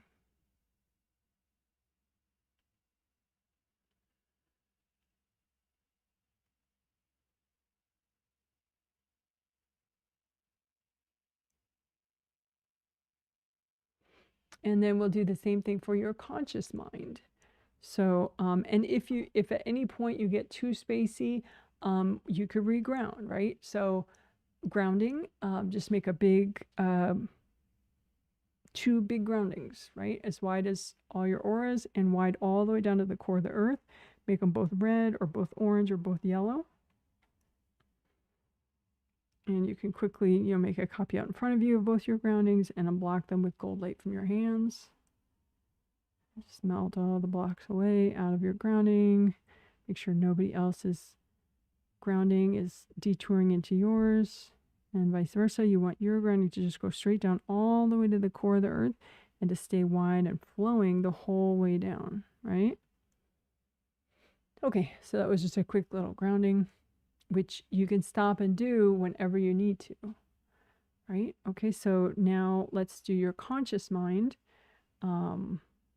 So if you're doing the garden thing, right, you have the subconscious mind garden, which we were working, and then now the conscious mind garden right next to it, right? And there's a gold flowy barrier between them, and you can unblock that too, so you don't have any unhealthy levels of denial or repression.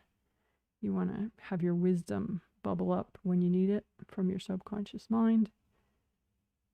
So then now your conscious mind garden, have your intention be you want to notice only what's healthy and gentle to clear right now, but notice any objects or rooms or structures that make it harder for you to have really great clarity and simplicity. And whatever you notice, go ahead and melt it with gold light. You can say too, angels, can you recycle any invasive beings that are in the way of this clearing? And as you melt this stuff away, just melt cords from people going into whatever it is, so that it's easier to melt. And that way too, then you're less on the radar of those people that were cording it, so you can just do your work in private. So melt everyone away first and then melt the object. Melt everyone away first, then melt the object. Angels, can you recycle any invasive beings in the way of this clearing?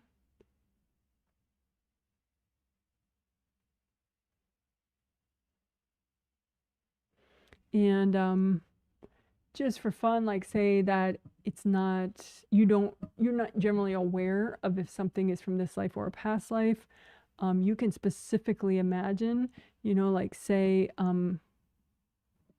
from a recent past life. So specifically imagine something in your conscious mind that is there from a recent past life. And just see it as like a blob of whatever, and just go ahead and same process, just melt it away. So the process is the same. It's just maybe if you don't think about it, this is a way to kind of enjoy some level of awareness, because right now you just wanted to see the past life stuff. And then go ahead and melt the past life stuff that you notice that's healthy and gentle to clear, that's in your conscious mind. And then maybe like you kind of suspect, a certain family member, like, oh yeah, I bet they put a ton of stuff in my conscious mind about what I should do, what I shouldn't do, or, that's impacting my clarity and simplicity. So you can imagine a specific person and don't really just think about them just a teeny bit. So, and just have your intention be, you want to see if there's anything in your conscious mind from that person, like their energy or their dumped stuff. And then just go ahead and melt the cords from anybody going into that junk, and then melt the junk. So it's not necessary, but it can be interesting. And, if you suspect a certain person extra, you maybe want to make sure that you clear out whatever is from them in your mind and your conscious mind and subconscious mind. So you could go back to your subconscious mind and have that person sort of a little bit, you're thinking of them just a little, and be like, okay, well, whatever's from that person that's unhealthy in my subconscious mind that goes against simplicity or focus or anything. And just use gold light, take your time, melt cords, say angels, if there are any invasive beings in the way, melt them out. Can you recycle them? And then you melt cords and melt whatever it is. If it's not melting, you can surround it in gold light, lift it out, give it to your angels. Angels, here you go. So lift out the junk. Angels, here you go. So lift out the junk in your conscious and subconscious mind that's healthy and gentle to get rid of, that's messing with your simplicity and focus. Lift it out. Angels, here you go. And just do a little extra healing of both conscious and subconscious mind for simplicity and clarity.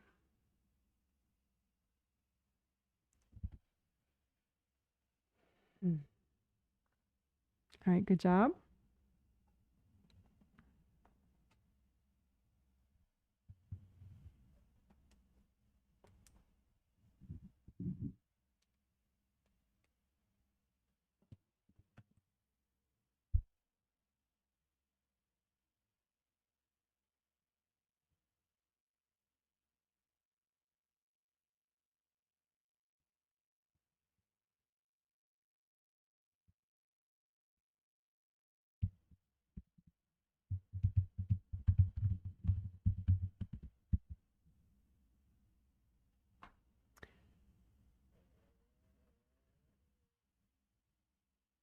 So I'll just put parentheses here to imply, yeah, we're doing both subconscious and conscious mind for subconscious and conscious. But this time we will do that same exercise for accurate perception, which is somewhat similar to clarity and simplicity. So that's why we're doing it back to back like that. So just imagine however you want to imagine your conscious mind and your subconscious mind, whether it's two joining gardens or some other way. And just comb through them both. If you feel ungrounded, just double check your grounding, redo it, red or orange or yellow. Get it nice and unblocked and flowing.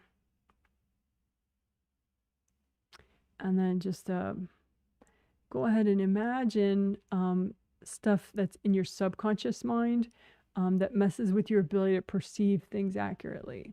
So an exaggerated example is people who are racist. People who are racist have energy blocks in probably their subconscious mind, but maybe also their conscious mind that distort how they perceive people of other races. And maybe they perceive them all to be stupid, or they perceive them all to be inferior somehow. When obviously, it's not true. They're just racist. So that's an extreme example, but everybody has something that interferes with accurate perception, maybe just accurate perception of how long it's going to take you to do a certain project, accurate perception of, of your body, like body dysmorphia, that kind of idea where you think your body's fat and you're definitely not, but it's like you just, you don't perceive it accurately. So there can be so many things that affect your perception in a way that making it not accurate, right? So that's what we're aiming for. We want to clear what's healthy and gentle to clear right now, so you have more accurate perception, right? So first, your subconscious mind, just start to imagine the objects, or if they look like rooms, or they look like just piles of junk, anything in your subconscious mind that's unhealthy, that's healthy and gentle to clear, and affects your perception. And just go ahead and keep melting it with gold light until it's all gone.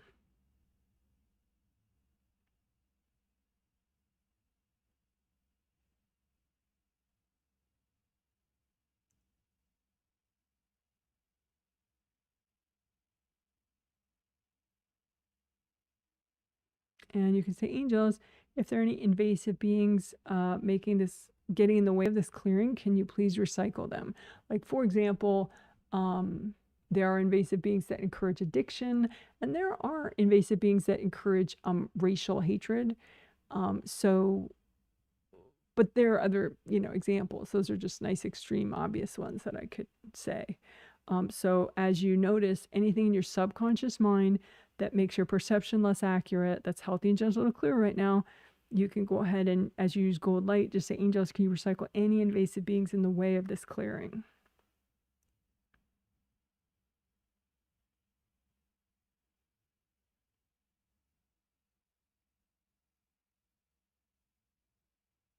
Deep breath as you do it. Take your time.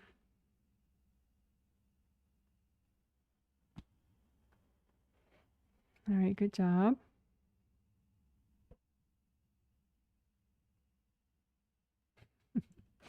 And I know some of you are like, oh my God, I didn't get this healing for my so-and-so who totally, needs it for this and this reason.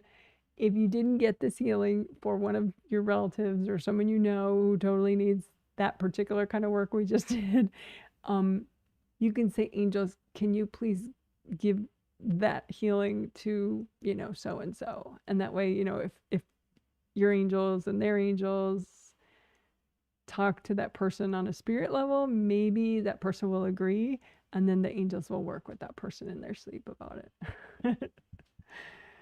It tends to be more powerful if also a person like me does it in the healing in addition to the angel healing, which, to be honest, I don't know why that's the case, because angels are way more powerful than I am. So why wouldn't just their healing be enough?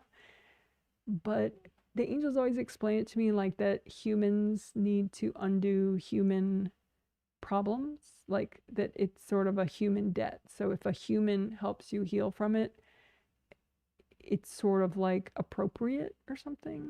But getting healings from angels is great, but that's the explanation I've heard of why isn't that enough? Why do you need someone like me? Can't you just have your angels heal you all the time and forget about me or any human facilitator? But talk to your angels yourself about that. I don't want to bias you unfairly. So that's your subconscious mind. So then same thing with your conscious mind. Comb through it with gold light and just become aware, to the extent that's healthy and gentle, what gives you inaccurate perception in your conscious mind. Maybe it looks like objects, it looks like a room, it looks like a pile of junk, whatever. There's lots of gold light, melt cords from people, out of all that stuff. Say, angels, can you recycle any invasive beings in the way of this clearing? Just keep using lots of gold light till it all melts. And if it's not melting at all, or only some of it's melting, you can always lift it out. Give it to your angels. Angels, can you help me with this? Lift out the junk. Angels, can you help me with this? And do a little healing and repair afterwards on your conscious mind.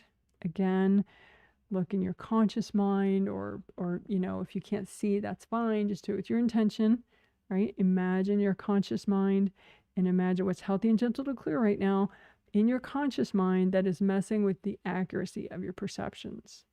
And just melt it with gold light, or lift it out, melt it above, or lift it out and hand it to your angels. Say, angels, can you help me with all that?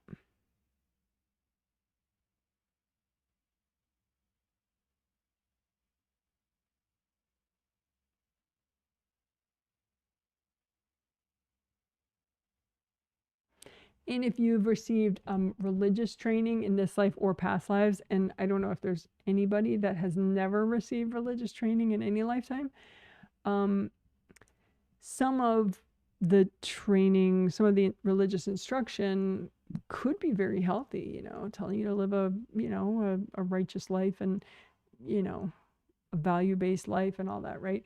It's just that some, you know, because it's taught by people, it can be unclean. Some of it could be unclean, you know. In other words, you could have gotten somebody's energy stuck in your mind, which causes you to just have anxiety or you know, some kind of a mental block about productivity or whatever, you know, some unintentional consequences, right? So if you want whatever is unhealthy from different religious or cultural or political instruction that you've gotten at any point, any of that you want to remove, that you feel is unhealthy from your conscious or subconscious mind from any lifetime, just lift it out. Use lots of gold light, and you can say, angels, can you help me clear this? If it's, you know, in my best interest to clear it. You don't have to say that part, but if you feel at all unsure, then it's, you know, nice safeguard. So lift out all the junk, unhealthy, whatever's unclean or unhealthy that you picked up from, say, a spiritual teacher, a religious teacher, a political leader, you know, family member, whatever. Just lift all that out, especially anything that makes your perceptions inaccurate of your life, your abilities, your body, whatever. And just lift it all out. You can clear it above with cold light. And if any of it's left over, just say, angels, can you help me with all that? And just use lots of gold light and give a nice healing to your mind. You can also do a blue soak for your mind, you know, which is blue earth energy. So you just bring up earth energy and set it to any color of blue, like medium blue, and soak your mind in the blue earth energy, both your conscious and subconscious mind in blue earth energy, which tends to be very calming.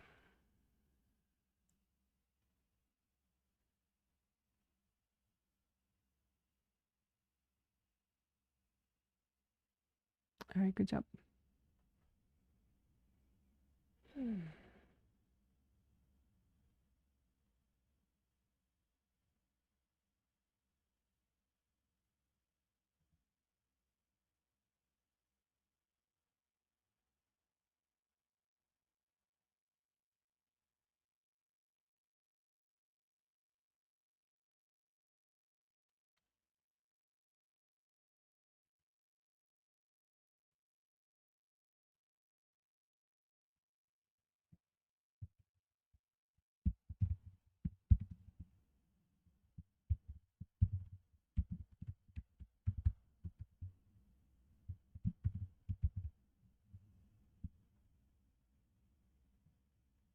So what we just did, I also threw in towards the end, you know, unclean stuff that you've received from anybody that you're choosing to lift out of your mind, from that you ever received and you still have from like political organizations or religious organizations or, you know, social groups or families or whatever. So there you go.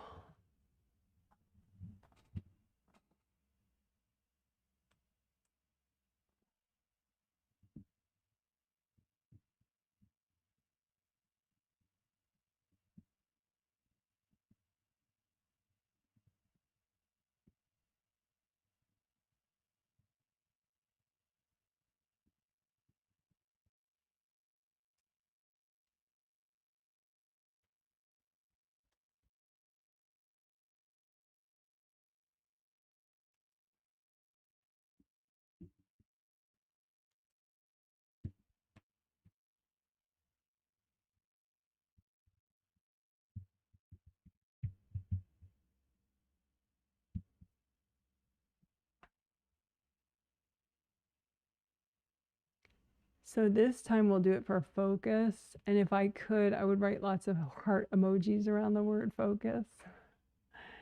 But I can't. It won't let me make emojis. I'm gonna have to fix that.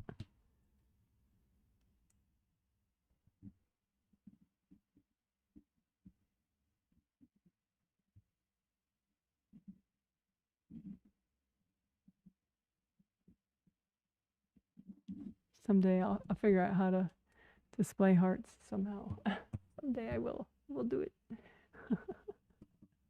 But anyway, I wanted to put hearts just because it's like, oh my gosh, I really, really, really, any extra focus ability would be awesome.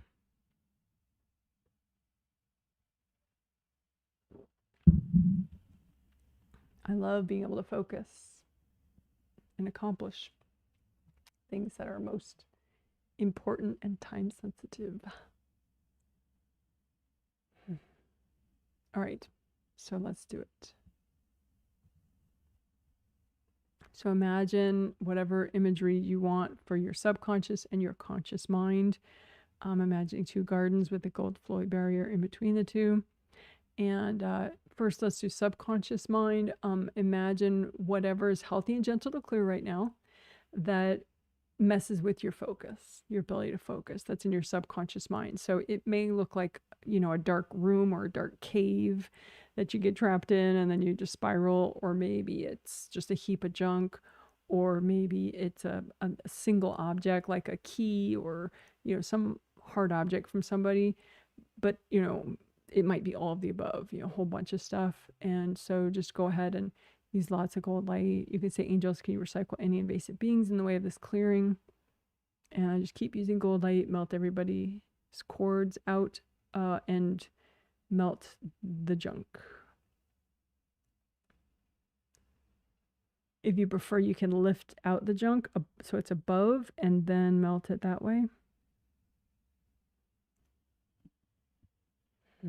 If some of it is not melting, just take it and give it to your angels. Angels, can you help me with that? Okay, so let's do that again. For focus, any junk in your subconscious mind. So rooms or piles of junk or single hard objects. Anything that's messing with your focus that's in your subconscious mind currently. Use a lot of gold light and melt it away. You can say, angels, can you recycle any invasive beings hooked into this junk? Melt the people away and melt the stuff.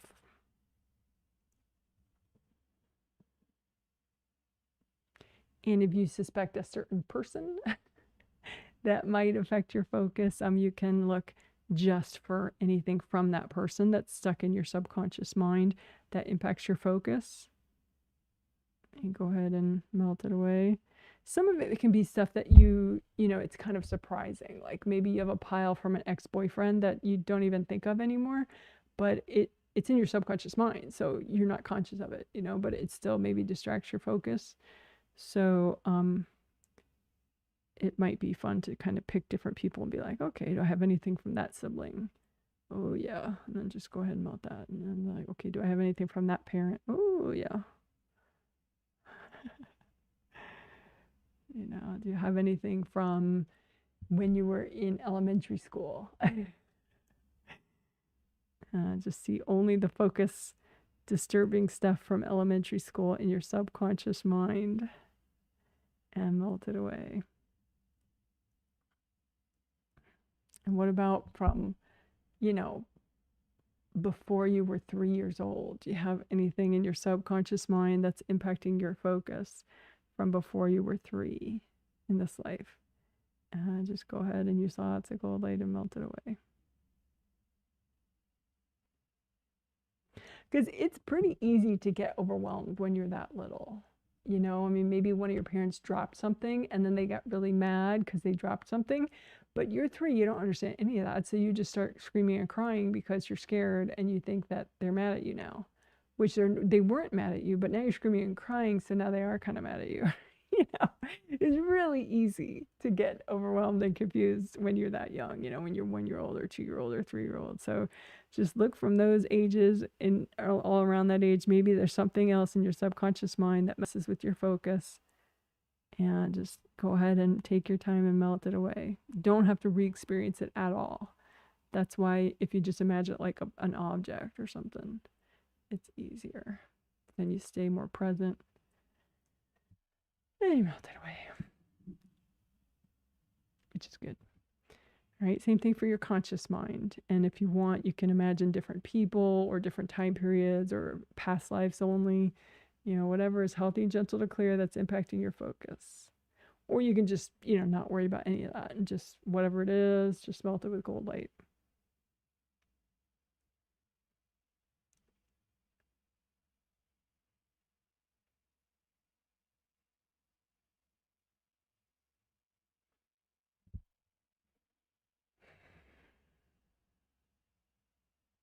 You can lift it above all the stuff that's impacting your focus, that's healthy and gentle to clear, that's in your conscious mind, lift it out. Lots of gold light. Angels, can you recycle any invasive beings in the way of this clearing? Melt everybody out, all the people away, and melt the blocks.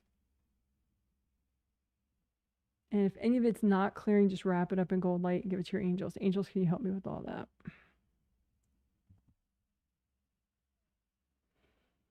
So take a few deep breaths, see how that feels. Breathe into your skin, breathe into your spine, your toes, your fingers, your auras, your groundings.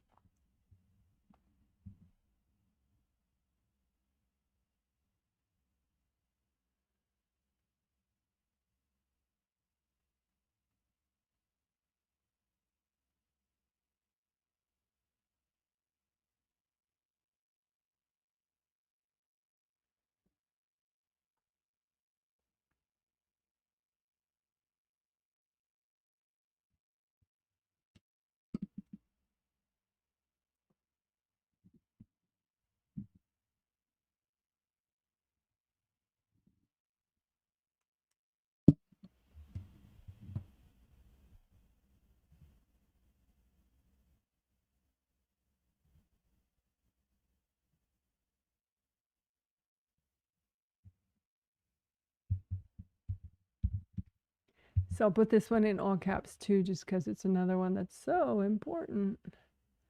Everything is better when you have a really good grounding ability. Of course, actually checking your grounding now and then really goes a long way to that. And unblocking it, imagining it, unblocking it. But let's try it at a different angle and see if there's anything in your conscious mind or your subconscious mind that make it less likely that you're going to have really good grounding. Maybe it's some fear or some resistance, some repressed anger, some confusion. So with this, yeah, I guess we'll do subconscious mind first. If you really want, you could do both minds at the same time, but I'll do subconscious first. So you set your intention, healthy and gentle only, right? And then imagine your subconscious mind and what's in there that is messing with your ability to be grounded and to ground really effectively and strongly and get all the earth energy you need and release all that you need down your grounding. So maybe it looks like some kind of a couple rooms or a jail cell or a cave. Maybe it looks like a stack of junk. Maybe it looks like some single hard objects. Whatever it is, just melt it away with gold light.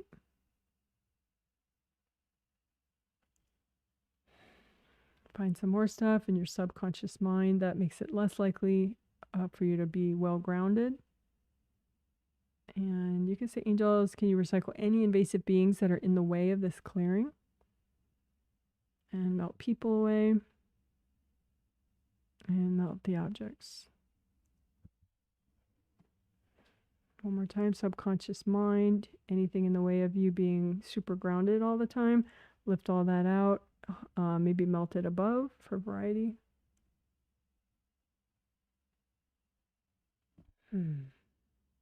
And if you notice anything that's not melting, just wrap it in gold light. Hand it to your angels. Angels, can you help me with that? And also heal the gold flowy barrier between your conscious and subconscious mind. So now we'll do the same type of clearing, but for your conscious mind. So imagine in your conscious mind, anything that makes it harder for you to ground or makes you less likely to be thoroughly grounded. And lots of gold light, and just go ahead and melt it away. You say, angels, can you recycle any invasive beings in the way of this clearing? And also heal the gold flowy barrier between your conscious and subconscious mind. So now we'll do the same type of clearing, but for your conscious mind. So imagine in your conscious mind, anything that makes it harder for you to ground or makes you less likely to be thoroughly grounded. And lots of gold light, and just go ahead and melt it away. Can you say, angels, can you recycle any invasive beings in the way of this clearing? And just like with the other stuff, you know, if there's anything that makes the work more interesting for you, you can add that. Like, oh, I wonder if there's some stuff from my ex-boyfriend or my ex-husband or my ex-wife. Or, oh, I wonder if there's some stuff from, you know, past life. And just imagine just that stuff and melt it away.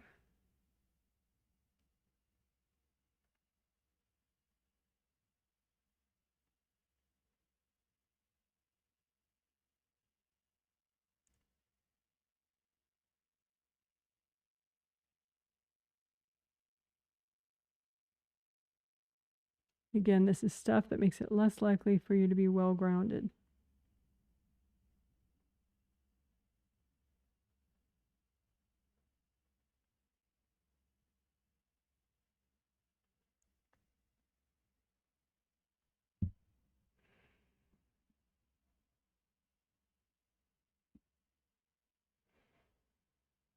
Take a couple deep breaths, see how that feels. And you can check a copy of your grounding out in front of you, see if you notice any differences now in your grounding than compared to before.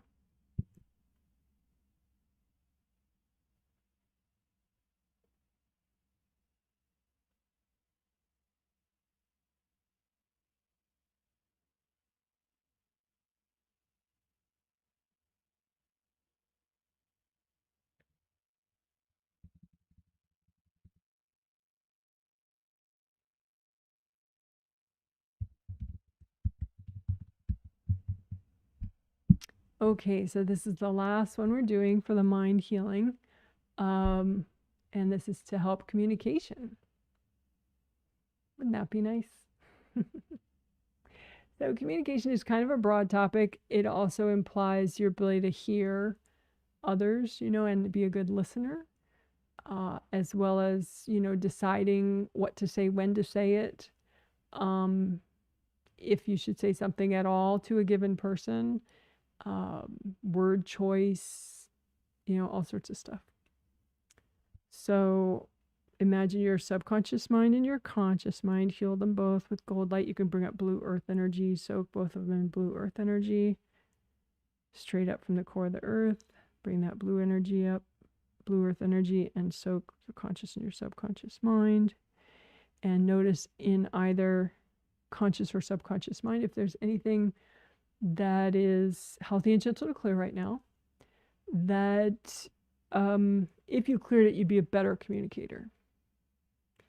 And so you could start with your subconscious mind and look for what's, you know, making you a worse communicator, basically. And just melt that stuff away with gold light. It could be from this life, it could be from past lives, it could be dumped energy from somebody just last week, or dumped energy from when you were 4 years old in this life. Doesn't matter. But if that's fun for you to keep it light and interesting, then go ahead and imagine stuff like that. Like, okay, what's from high school? High school years totally sucked for me. Let's see if I have anything that impacts my communication in my subconscious mind that's from high school. Just don't get stuck in how sucky it was. Just be like, oh yeah, look at all that. Let me melt it.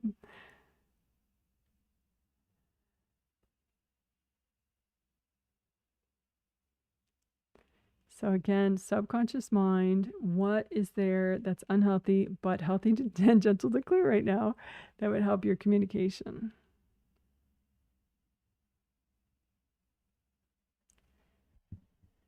All right, and then do that same thing with your conscious mind. Imagine what's healthy and gentle to clear right now in your conscious mind that if you clear it, it would help you communicate better.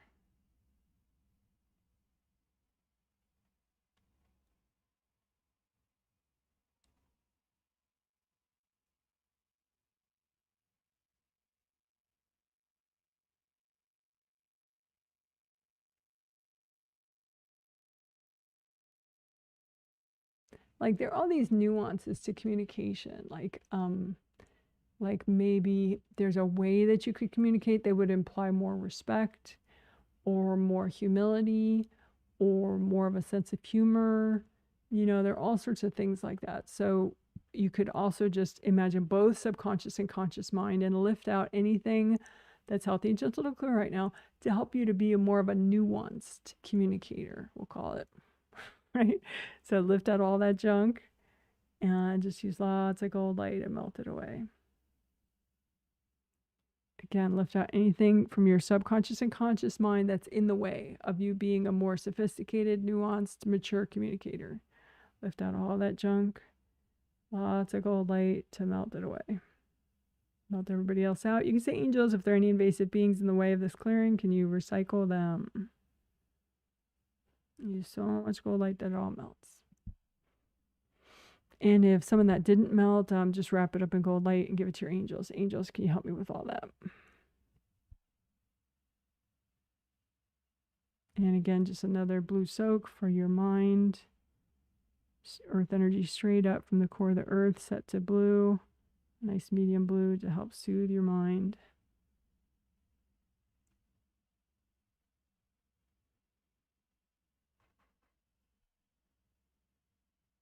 And you can leave that blue soak up with your mind. That's fine.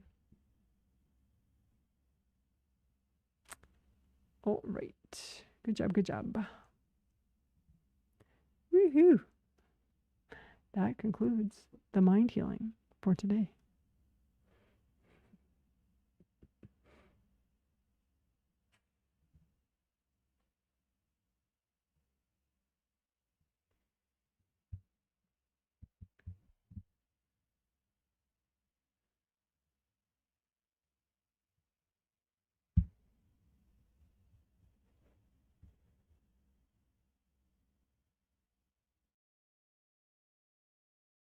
I'm just going to look for a minute and see what else we should do.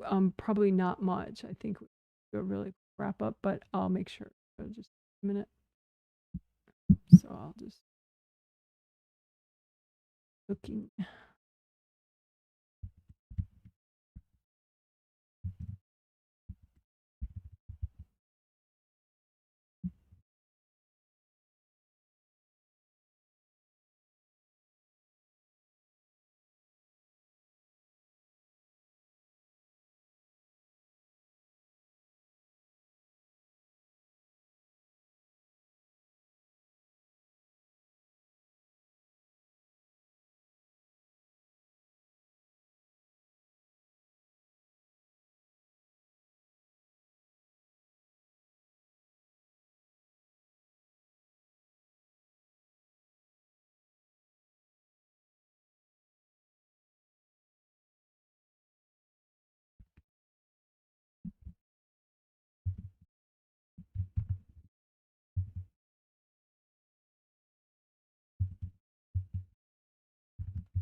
Alrighty. So we'll do the same wrap up we did 3 days ago since that rocked. So it's two-parter. One part is the 3-step wrap up, but specifically the all joints 3-step wrap up. You're gonna have to leave the water. Need another waterfall.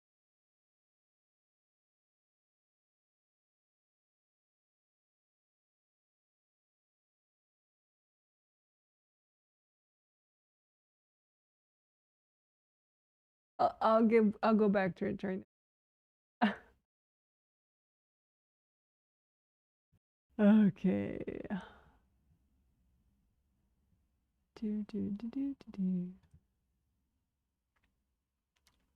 So that's a lot going on with that, huh?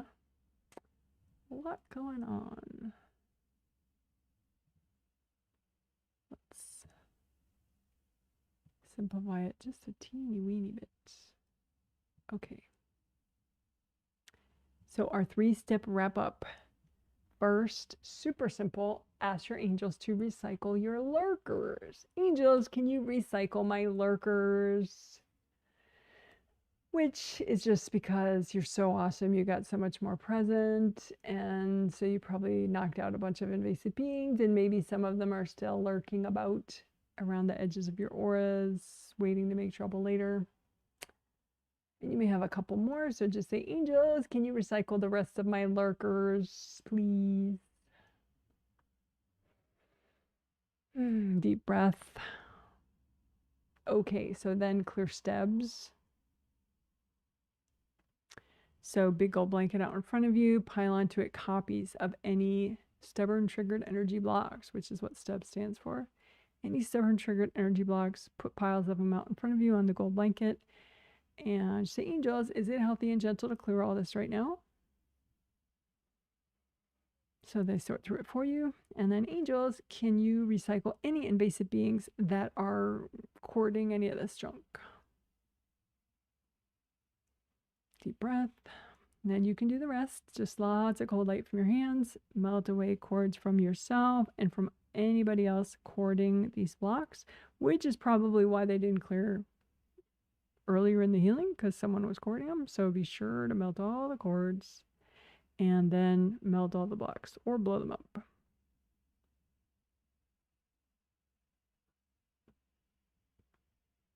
One more time. Big old blanket. Anything that's triggered for any reason, put copies of it out in front of you. Angels, can you check, make sure it's healthy and gentle to clear? Angels, can you recycle any invasive beings in the way? Lots of cold light, melt the cords, melt everybody out, including yourself, and melt the blocks or blow them up.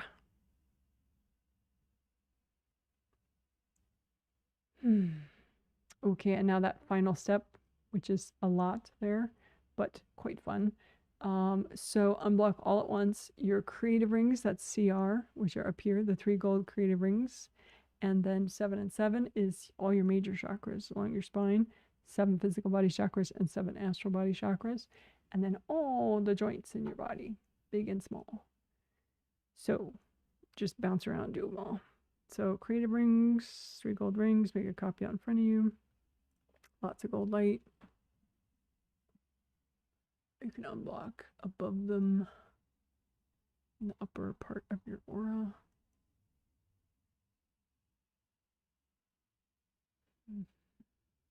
Up and down your spine, unblock that. And this whole step, this 3-step all joints wrap up is a short video in the short video playlist for your viewing convenience later, if you wish. Of course, within a day, there'll be video chapters, so it won't be that inconvenient to use this again. And then all your joints. So shoulders, hips, knees, wrists, fingers, ankles, toes, feet. Lots of joints in your feet, your hands. And some of the joints that I especially mentioned, all the joints in your spine. You have 2 kinds of joints in your spine. Your set joints are the ones in that bigger diagram right there. That diagram. It shows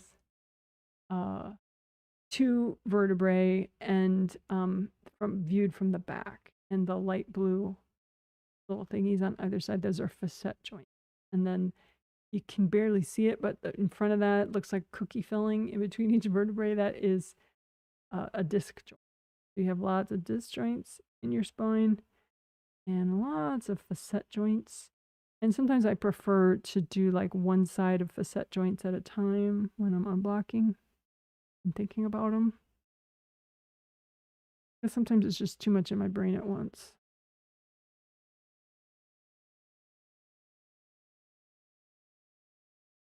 And if you feel like the energy doesn't flow well in any part, just spend extra time there. Just say, angels, you recycle any invasive beings in this area.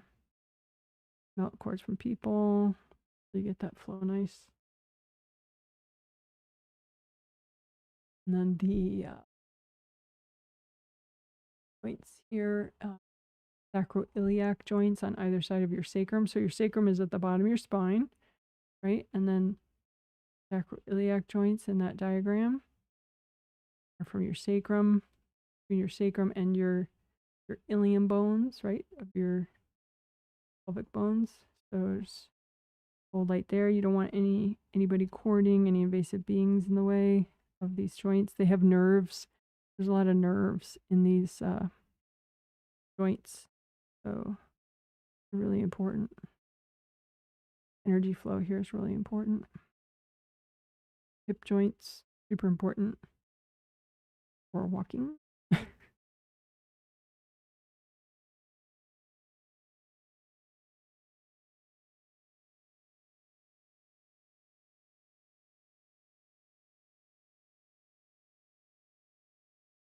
Ready to bring all the joints in your body and all your major chakras along your spine. Bounce around as you wish.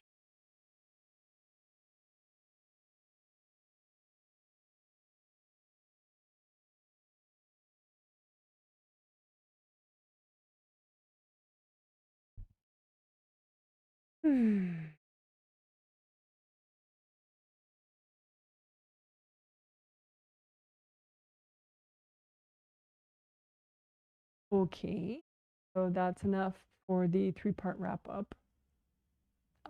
So now we will move on to the final part of the healing. Drum roll, please. Biker shorts. Yay. So keep in mind, those are not only models that spend all their life working out, but it's airbrushed. So that is not even how the models look. It's even more perfect than somebody whose full-time job it is to look perfect. Okay, so forgive yourself for however your biker shorts looks. And go ahead and make a copy out in front of you of your biker shorts area of your physical body and your astral body. And go ahead and use lots of gold light. You could bring up red earth energy too, and just be nice to this area. Be loving and kind and nurturing to this area.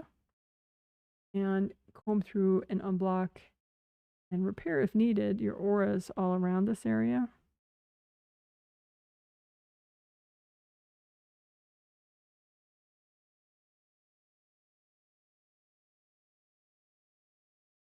With gold light from your hands, right? Set your hand chakras and your fingertip chakras to gold with your intention or your thought. And just let it flow. Unblock all around your biker shorts areas.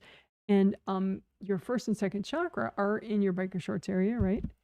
First chakra at the base of your spine, second chakra below your belly button. So those are important too, right? So basic chakra shape, open cylinder, equally open on both ends, right? So just imagine, you know, round opening in the front, round opening in the back, make a copy out in front of you, use gold light, melt everybody out of your second chakra and your first chakra. You have 2 second chakras, right? One for your astral body, one for your physical body. 2 first chakras, one for your physical body, one for your astral body. And you have 1 Kundalini chakra, which is below both of your first chakras in your physical body only. And it's about half the size. Right up under your first chakra. And so red is a really good color for both your first chakras and your Kundalini chakra. Come to your favorite shade of red. Unblock in front and in back. Both your chakra and your Kundalini chakra.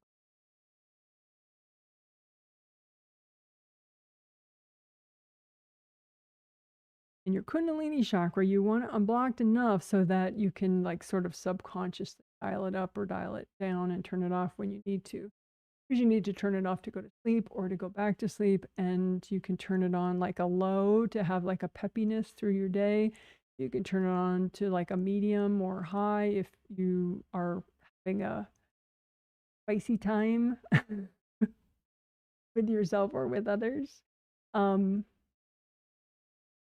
But so adjusting it is, and kids who go nuts like at recess or after they should be in bed, they're all worked up. It's their Kundalini chakra is, you know, going haywire, generating a lot of energy. So if that's the case for your kid, you could just say, angels, can you please? You don't want to like be invasive with somebody's Kundalini chakra because, you know, people need it at certain times. Anyway, unblock your Kundalini chakra, melt cords from anybody going into your Kundalini chakra right now. And quickly, we will do meridians for this area. And I warn you that the model is male, and this is a explicit diagram in order to show the meridians.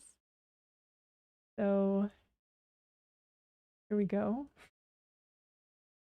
So all those meridians, energetically, they should be red and flowy and unblocked and relaxed, right? So just imagine all of them. And as you unblock all your auras all around these meridians, you can also use gold light in the meridians themselves and unblock. And just have the intention that you only want to unblock to the extent that's healthy and gentle. It's important because every change you make to a meridian affects other meridians, and you know, there's a ripple effect. If you just do healthy and gentle, then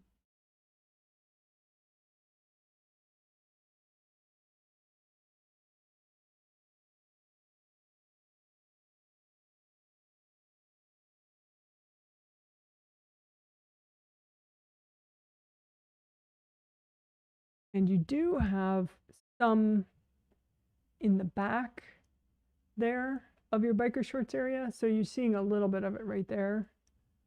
I don't know why that's out of alignment, sorry about that. But just in the lower back and the butt area, that's the urinary bladder meridian, and then the midline one, that's governing vessel. So you could just really quickly unblock the meridians that go through the back of your biker shorts area.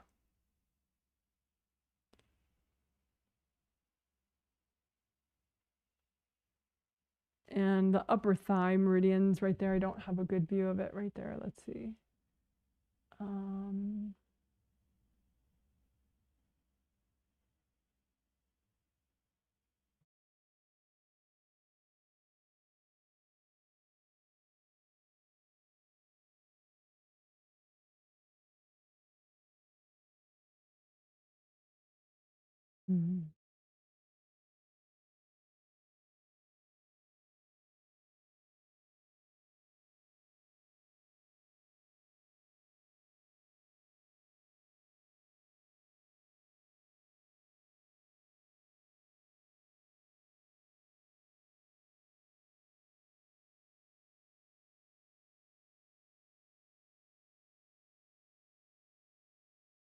Okay, so that's a really nice view of all the back biker shorts area meridians.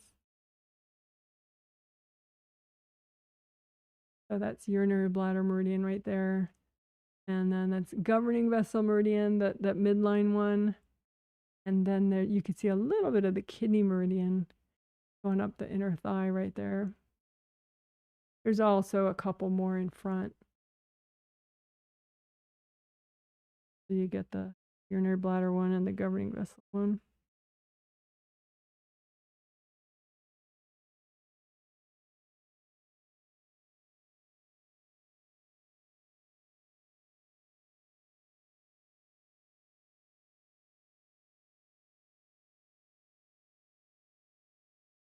All right. Good job, good job, good job.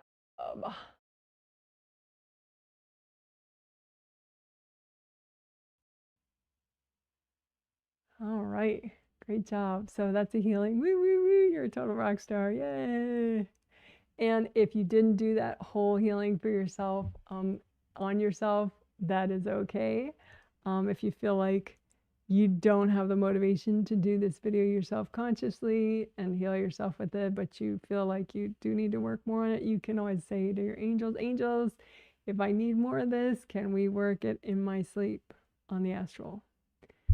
That way your angels will, that way you're kind of already setting yourself up that, okay, I am open to this. If my angels think we should do it in my sleep, we're going to do more. All right, good job, good job. So I'm going to make a note so that I can get the back biker shorts points, have that graphic ready next time. That's a good one.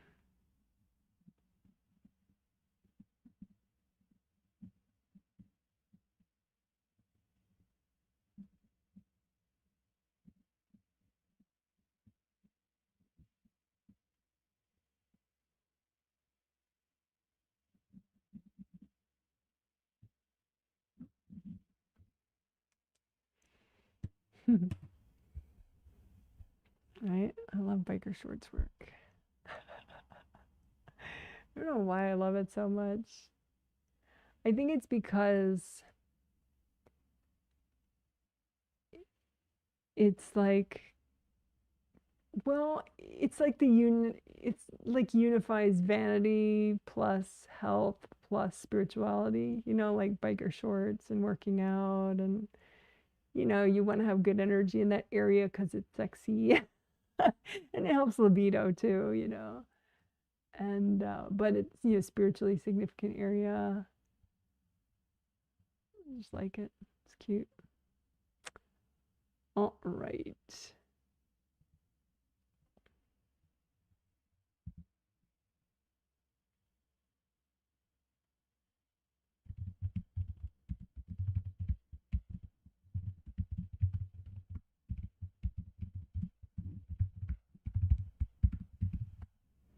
Okay, so our post-healing chat might be a little quick. I don't want as much of a marathon live stream as I did 3 days ago. 3 days ago, the live stream was like 4 hours long, which is probably a bit much, at least for me. I don't know about for everyone else. So, but I'll try to at least get the newbie questions and maybe some others. So feel free to post how the healing was for you, for sure. And if you have any questions or comments or follow-up questions about the theme, I would especially welcome those questions. So that's that. And I said I would put some of this awesome moving water so you could look at it during the break. Waterfall therapy. So there you go. Be back soon.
Okay, I'm back, and I'm just going to do a moment of stretching, and maybe it would inspire you if you want to do some stretching on your own. Just don't feel like you have to copy me. Just do whatever stretching you want. And then we'll have the post-healing chat.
All right, let's do a change of scenery here. Welcome back from the break. Hope you had a good break.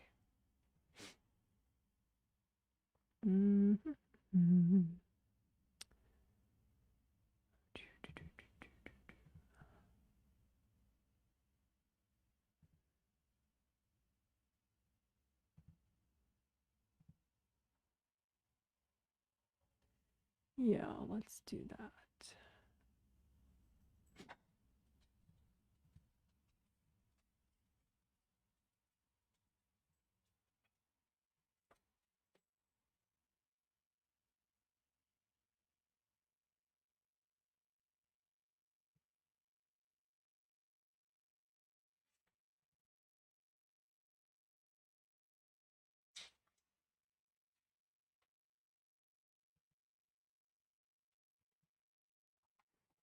Okay, so post-healing chat on energy healing topics. I am going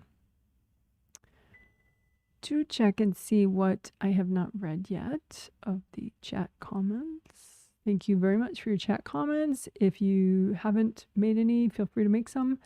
And if you haven't given this live stream or this video a thumbs up, please do so. It does help. All right.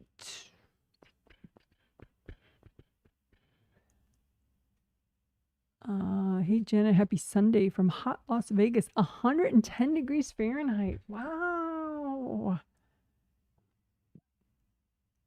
That's way hotter than even Bangkok. Where I will be in a year and a couple weeks. No, that's not true. A year and a month and a half. Yeah. So still a ways away. 13 and a half months from now. That's where I'll be.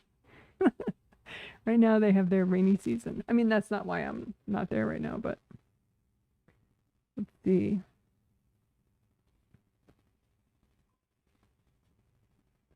Can you hear that static that is on the line? It's just whenever I do something on my cell phone. But I don't know if you can hear it or only I can hear it. I'm kind of curious. Anyway, Bangkok right now is 82 degrees Fahrenheit. But it's only 8 a.m. But it's only going to get up to 91 there today.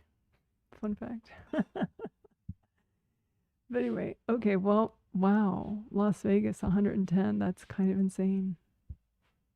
But I bet in Qatar it might get that hot too. And UAE, people I'm healing from there. So not just you. Someone says hello from Washington. Thank you for providing such a space. You are welcome. Do you mean Washington State? I'm in Washington State too.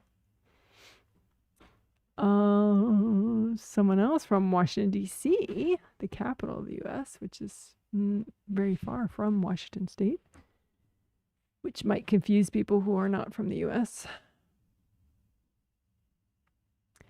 That person says, hi, Janet, I am in India. Oh, I see. So you're not in Washington, D.C. right now. Yes. Taking a flight tonight to come back to D.C. How is my right shoulder now? I tried to remove the hard objects between the healings, and it helped then, but now it's still stiff. Good question. Yeah, there's still stuff there. Your astral body is somewhat nice. Like for your astral body, right shoulder, in the back, you removed the hard objects clearly, but there's still like this weird scarring there. I think there are a couple invasive beings that you missed, and so it didn't fully repair, so it's not like red flowy. It's like this weird sort of blackish scars there. So still a little bit more repair work for that right astral body shoulder, but then the right physical body shoulder, you removed some of the hard objects. I would say like maybe 8 out of 10 of them, or 7 out of 10, and there are 3 more. So just a little more to do. So yeah, maybe, are those new since you repaired? So when you repaired it fully, yeah, no, the astral was never fully repaired. There was still that scarring. And the physical, was it fully repaired? And then these are new. Yeah. These are new. So who keeps doing that? Your mom.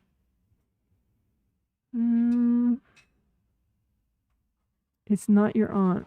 Not your dad's sister-in-law. It's not your dad. It's not your sister. It's your mom. I don't know what you did to piss her off today, but sometimes it's hard for people to let go of their subconscious anger. It sounds like she's saying, I told you, I told you, I told you, as she's doing it. So maybe she's not feeling listened to from you.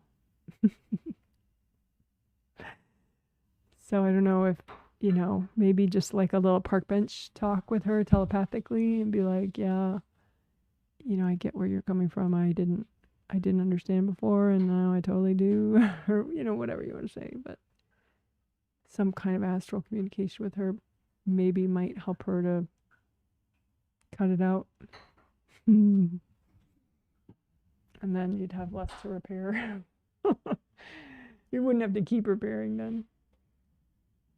So I hope that helps.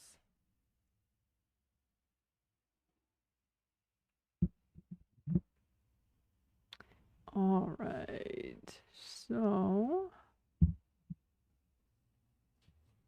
Next person says, thank you, Janet. Feeling mellow and a little sleepy. That's not bad. You're bringing a lot of new energy. That's probably why the sleepiness. Also, your third is a little blocked in the front. The front of your third layer, there's kind of like this big plate there. It looks like a big metal plate, but it's obviously just a hard object, you know, energy object. But yeah, I would say front of your physical body, third layer, there's just this big.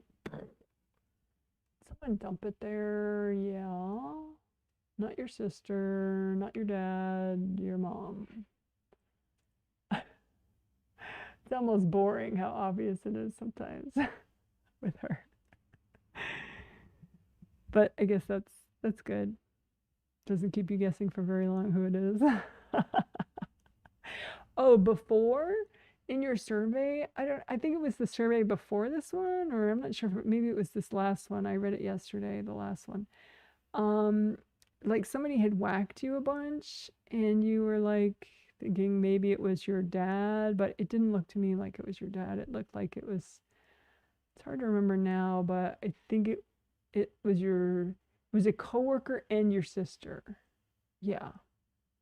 It wasn't your dad. So what I was wondering is, how is your methodology for seeing who whacked you? Because your dad clearly had not whacked you in a while. So that's what made me wonder, like, okay, how are you checking this? Are you just using your intuition? Because you're experienced enough that you could use vision and intuition, you know, like use intuition maybe for starters, but then confirm it with your vision. So what you do, there are a million ways, you know, and you can find a way that works more easily for you.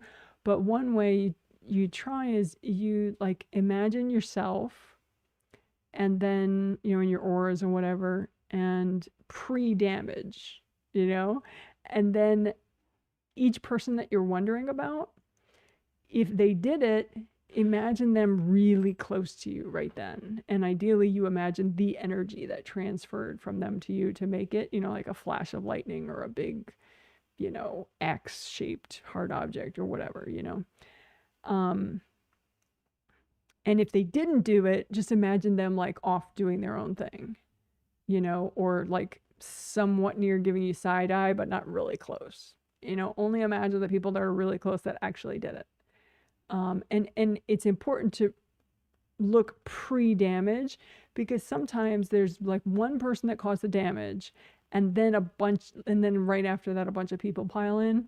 And so if you just look after the fact, it's a little too confusing. You might not realize who actually did it. But if you look before, if you like watch a little short movie right before the damage and then as it happens, and see who's right there to do it. So I hope that makes sense. You could try that. I don't know if it doesn't work, you know, you could keep trying different ways to see it, but you should be able to see it. At this point, you're advanced enough that you should be able to have a visual verification of your instincts.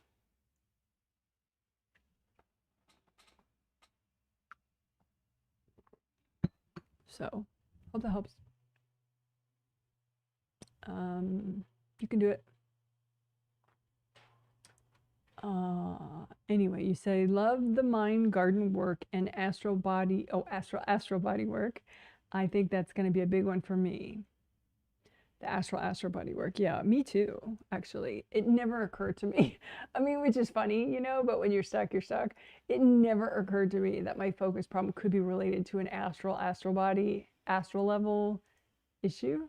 Never occurred to me. But it does make perfect sense. Because it's like, it's easy for you to just be in a place where, you know, people are arguing or there's a lot of invasive beings, you know, your astral body, or like maybe it's in a place where you work on other projects, you know, and so it reminds you of those other projects and it's hard not to think of those other projects, you know. So and it's so sensible and logical, but I never thought about it until the angels like finally got it through my head,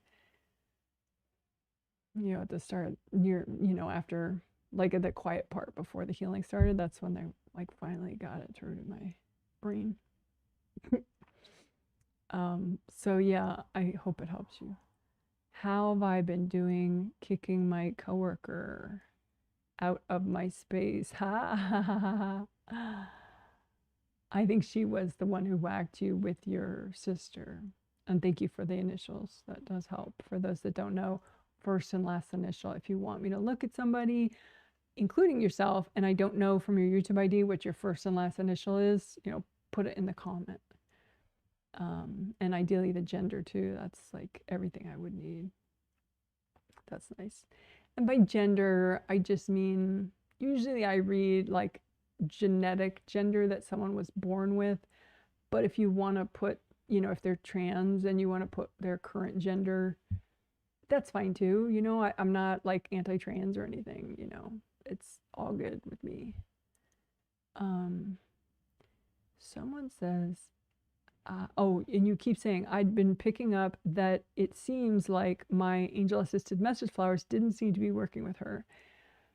Yeah, I would agree if she's been whacking you. Yeah, let me take a look at that.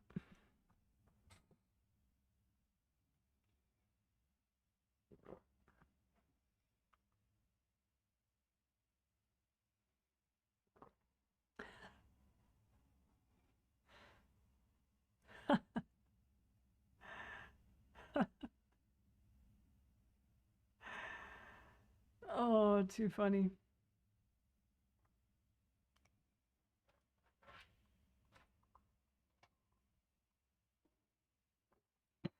Well, I don't know what she knows consciously. She probably is not aware of your future career, your near future career plans and move plans. But astrally, you told her, which I don't think your angels wanted you to do. And she's super triggered and pissed off at you and basically jealous. She keeps like swearing at you as she's whacking you. Like, I'll just say the letter, but she says, F you, F you, F you, F you, F you, F you. She keeps saying it over and over. That's why I cracked up. But yeah, basically she wants to move to the city that you're thinking of, and she would love to, have a totally different job in a totally different career, but she's too repressed to even consider that, like in this lifetime or maybe even in the next one. So she's just really triggered that you're going to go and do it. I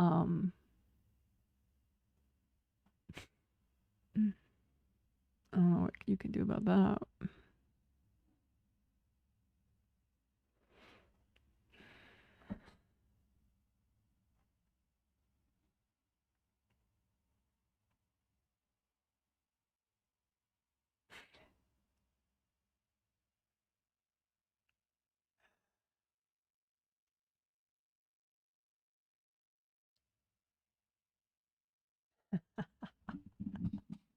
It's so funny because I talked to her and I was like, okay, you can have your angels give you a healing.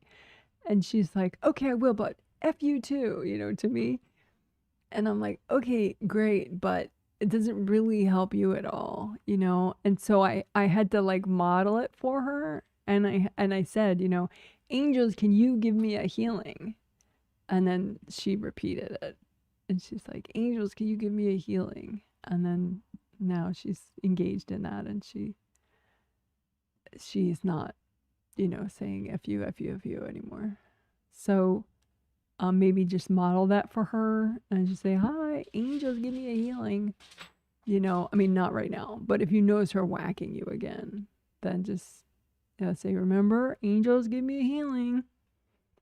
So I hope that helps. That's funny. I'm curious about what she's like consciously, because it looks like she would love to do exactly what you're planning on doing.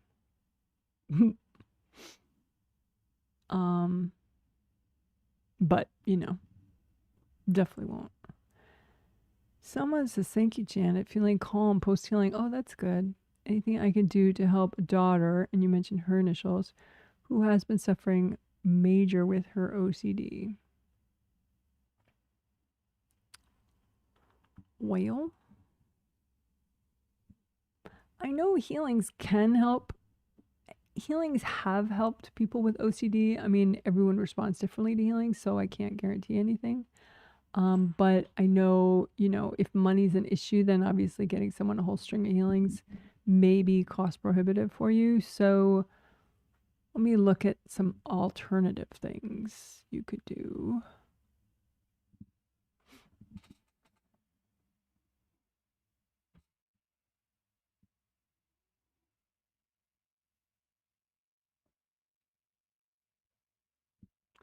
Okay, so part of the problem is on a spirit level, she's very intuitive.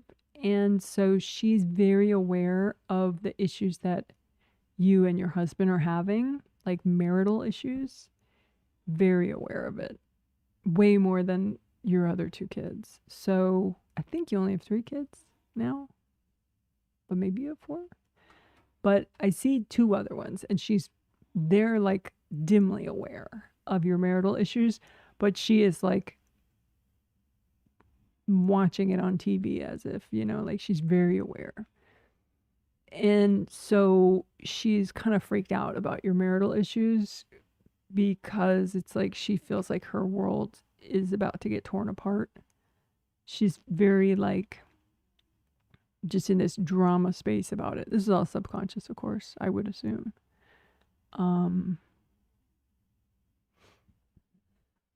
So let's see what can be done about that.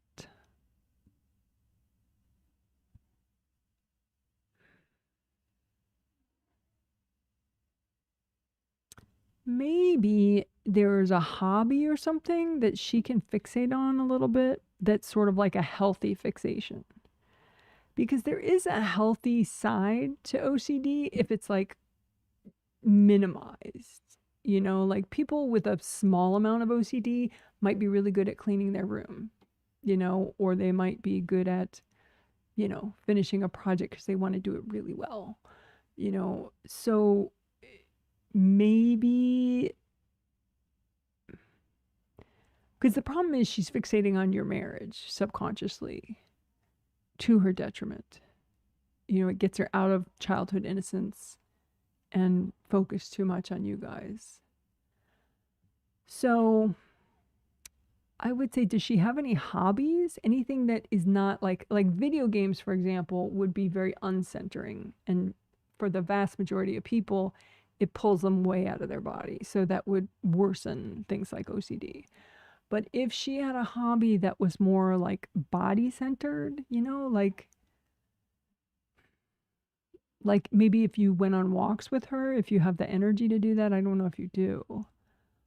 Or, something that's not going to turn into like an unhealthy compulsion. Like, for example, ballet, there's a lot of eating disorders vibe within ballet, so that would not be a great thing to direct her towards. But, something that she could have like making a terrarium or having an aquarium or taking care of some house plants or drawing, maybe just something that she can control, that's a hobby that's not particularly uncentering, so because at least then it'd be a step in the right direction. It wouldn't fix the OCD exactly, but it looks like her main problem is that she's OCD fixating on your marriage subconsciously, and so that gives her a tremendous amount of stress. So if she could OCD fixate on something that doesn't harm her childhood innocence, like an aquarium or a terrarium or going on walks with you or going on, you know what I mean? Then it would at least calm her body and her mind quite a bit.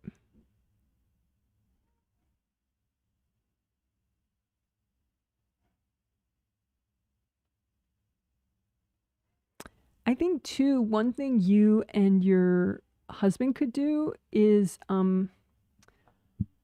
ask the angels to help you guys just on a spirit level. You don't have to say anything out loud to your husband, but ask the angels to help you guys to have a private telepathic communication just between you and him.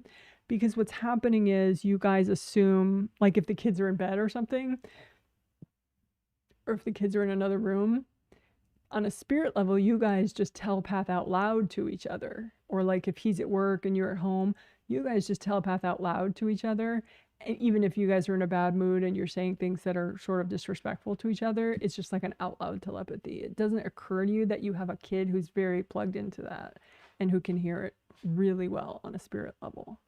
So you could, run gold light through your throat and just ask your angels, angels, please help me and my husband to have fully private communications, on all levels, so that, our kids are not overly aware of our dynamic in a way that harms their well-being. So I hope that makes sense. So private telepathy between you and your husband,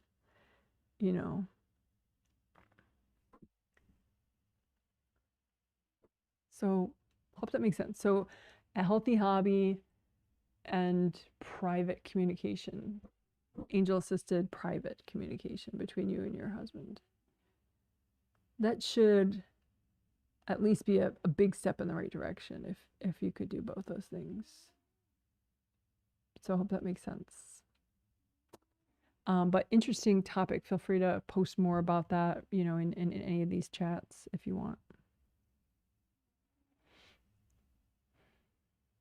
Someone says, thank you, Janet. Loved every part of the healing, including the surprise for astral location and healing. The mind work was entertaining. And of course, the wrap up is my favorite ending. Biker shorts. Oh, let me click live chat versus top chat in case they're editing out somebody's chat. I don't think I missed anybody, but I hope not.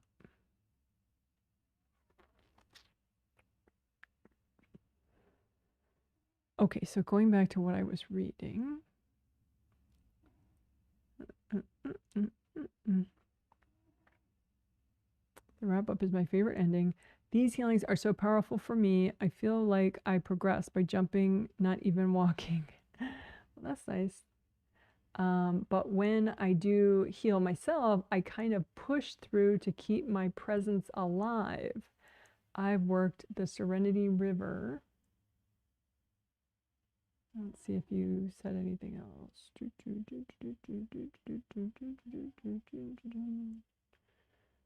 Nope, that's it.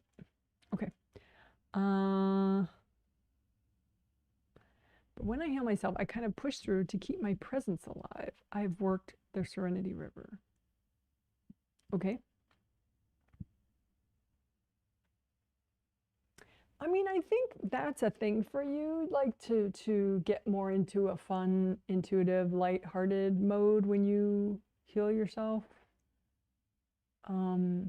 Maybe you could do some mind healing for that, like to look at if you have any mental blocks, making your healing more laborious, less creative, less efficient, less intuitive, you know.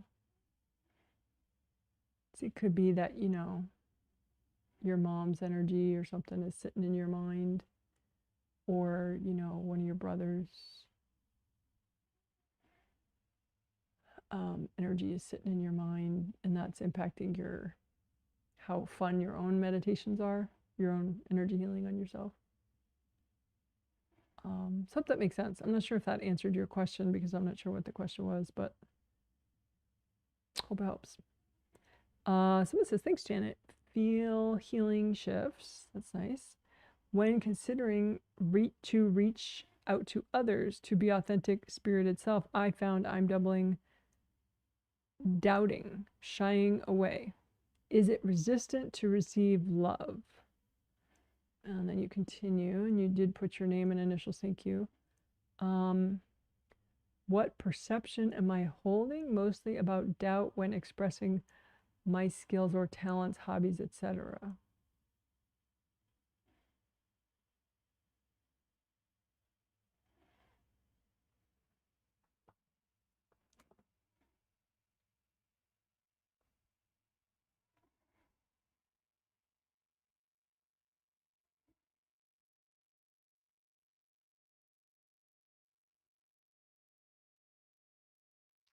I'm wondering, have you done the turtle exercise recently?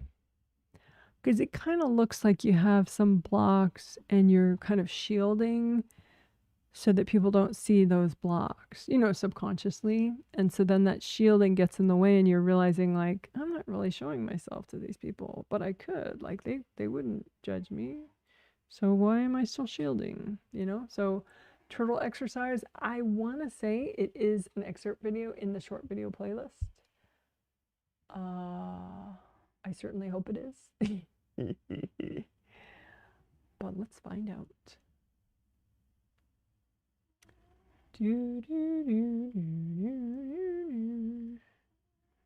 Let's see if turtle exercise is in the short video playlist. Drumroll, please. It is! And it's only 3 minutes long. Oh my God, 3 minutes and 40 seconds. You cannot go wrong with that, ladies and gentlemen. Rock and roll, baby. That's a fun one. I'm really glad I made it. I knew I wanted to make it. I just didn't remember if I had made it.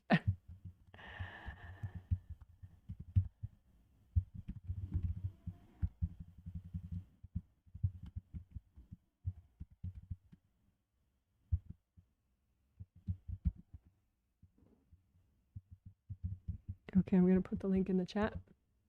That is directly to the turtle exercise.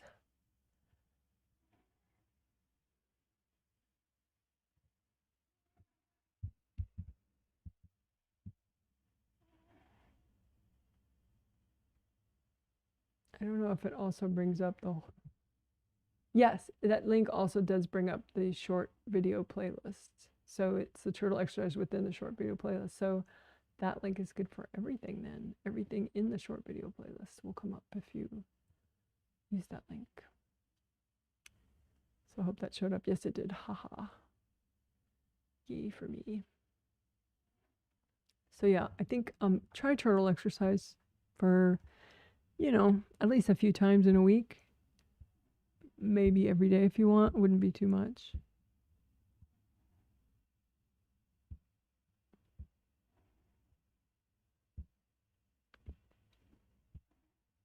Also, you could try something like going to a coffee shop and journaling, because it's interesting because a coffee shop is a semi-public, is a public place, right? But yet there's this sort of dual purpose to the space that some people just work and do their own thing, and some people, you know, come with a friend and interact with others. So if you're in that public place, your baggage around being in public and interacting socially will probably trigger. So then if you just chill out and relax and journal, it will clear at least some of it. So I don't know if that's feasible for you in your daily life to go to a coffee shop and just kind of chill out and relax and be present and just enjoy yourself somehow. But that could help too. Or like going for a walk in a place that's, you know, a bunch of people around. Stuff like that. Just like body-centered, enjoyable activity in public places.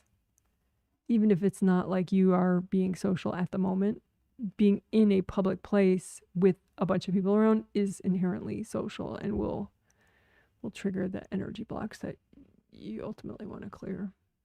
So that plus turtle exercise. Hope that makes sense.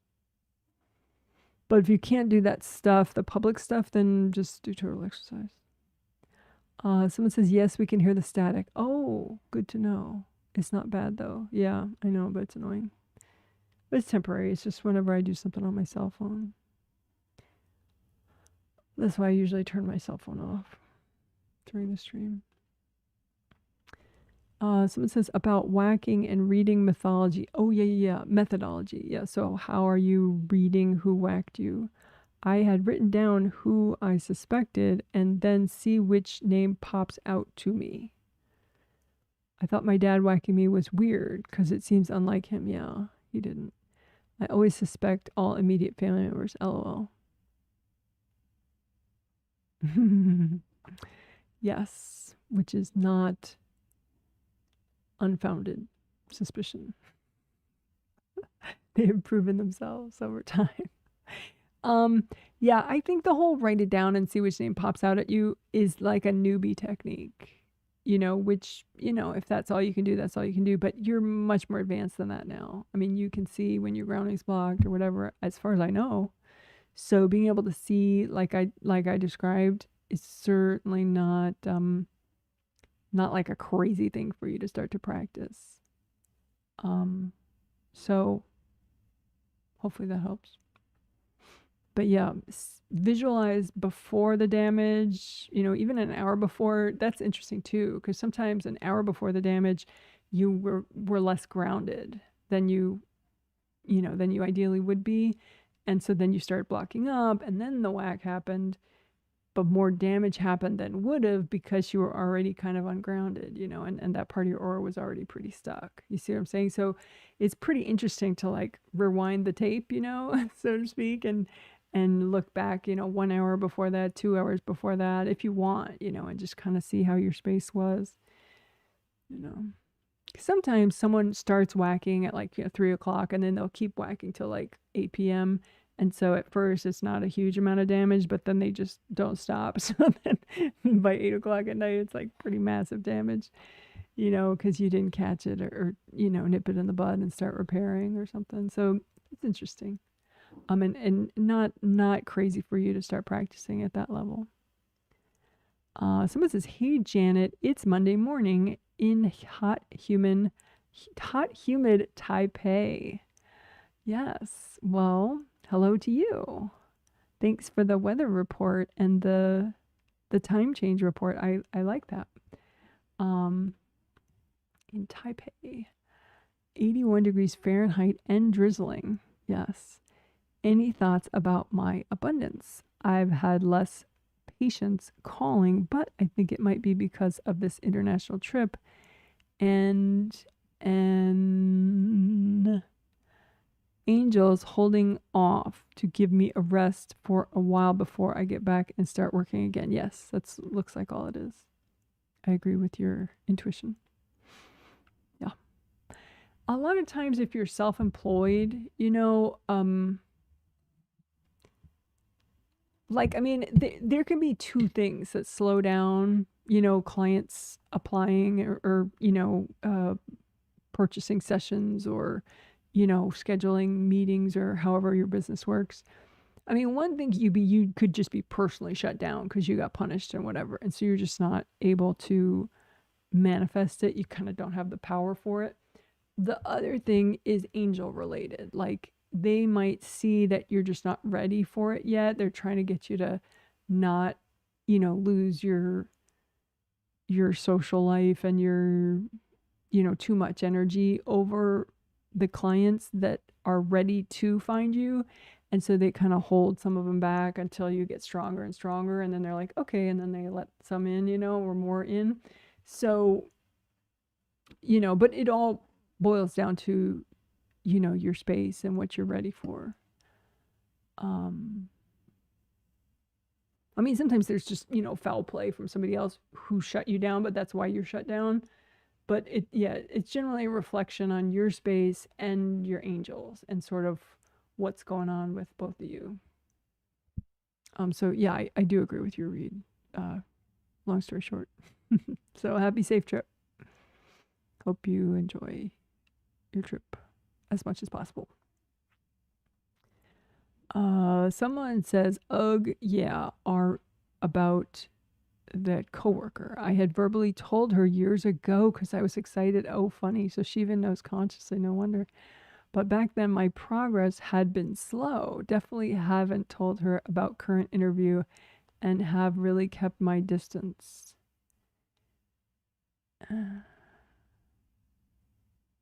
I think the thing is she's not a terrible reader. So since you already told her consciously way back, she's been like looking since then and she can see it. And I asked your angels, like, well, would they want to kind of cloak what you're doing so that she can't see it? And they're like, no. They're They're like, you got to get stronger anyway to manifest what you're trying to manifest. So it's all part of the process. So even if they cloaked it from, even your mom, you still need to get stronger and generate more gold light from your manifestation wings and your chakras to kind of be more at like, maybe not even full power, but like at 80% power to like really pull off all that you want to manifest with the new job and the new move. So they're like, you just have to build up your power. You have to build up your, manifestation wing, the volume of gold light. Gold mesh spheres, the volume of gold light they're generating. Your chakras, the volume of energy they're generating. You got to just amp it all up, like double it. They're like, if you just want to live the same life every day that you lived the day before, then you don't even need the amount of energy that you have right now.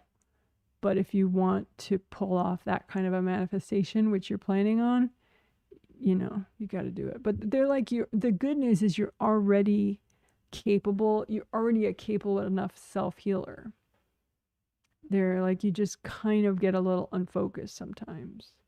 So they're like, think volume of energy, volume of gold light, and volume of life force being generated by your major chakras, your gold, and then all the gold stuff, creative rings, manifestation wings, gold mesh spheres.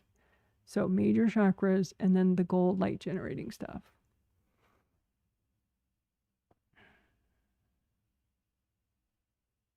They say your hand chakras already generate enough, hand and figurative chakras. That's why they're like, yeah, you already are a good enough self-healer. You just need to focus on the more energy, within you.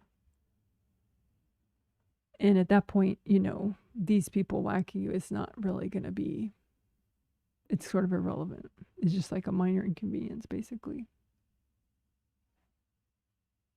So, hope that makes sense.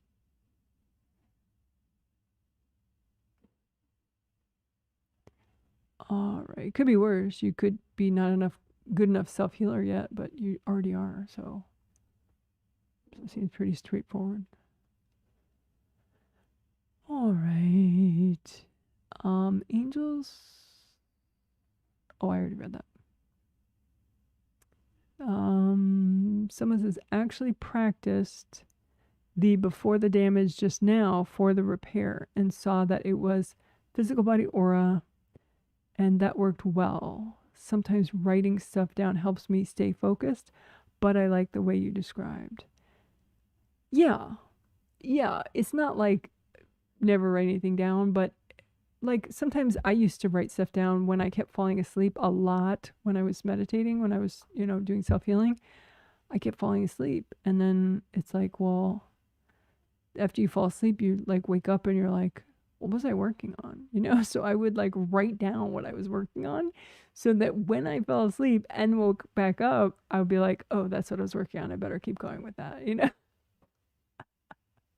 So there are different ways and reasons to write stuff down. And I used to link a video where, they did studies on your brain, and journaling helps your different parts of your brain to function better. If you just journal, whatever, various things help different parts of your brain, whatever. But yeah, so it's not like don't write stuff down, but relying on that as your main source of information, some written thing popping out at you is too newbie for you. You can do much more.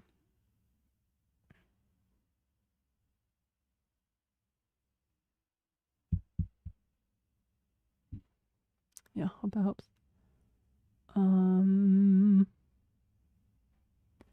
Okie doke.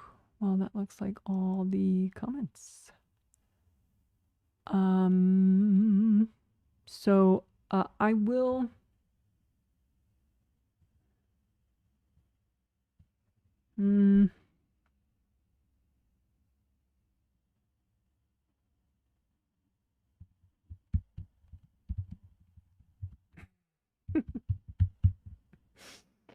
So the promotions that I was running, I already talked about it, but if you didn't hear the whole live stream, which a lot of people, they don't, like when I look later, it's like the average view time for the live stream is only a half hour, which I don't know how that works, but anyway,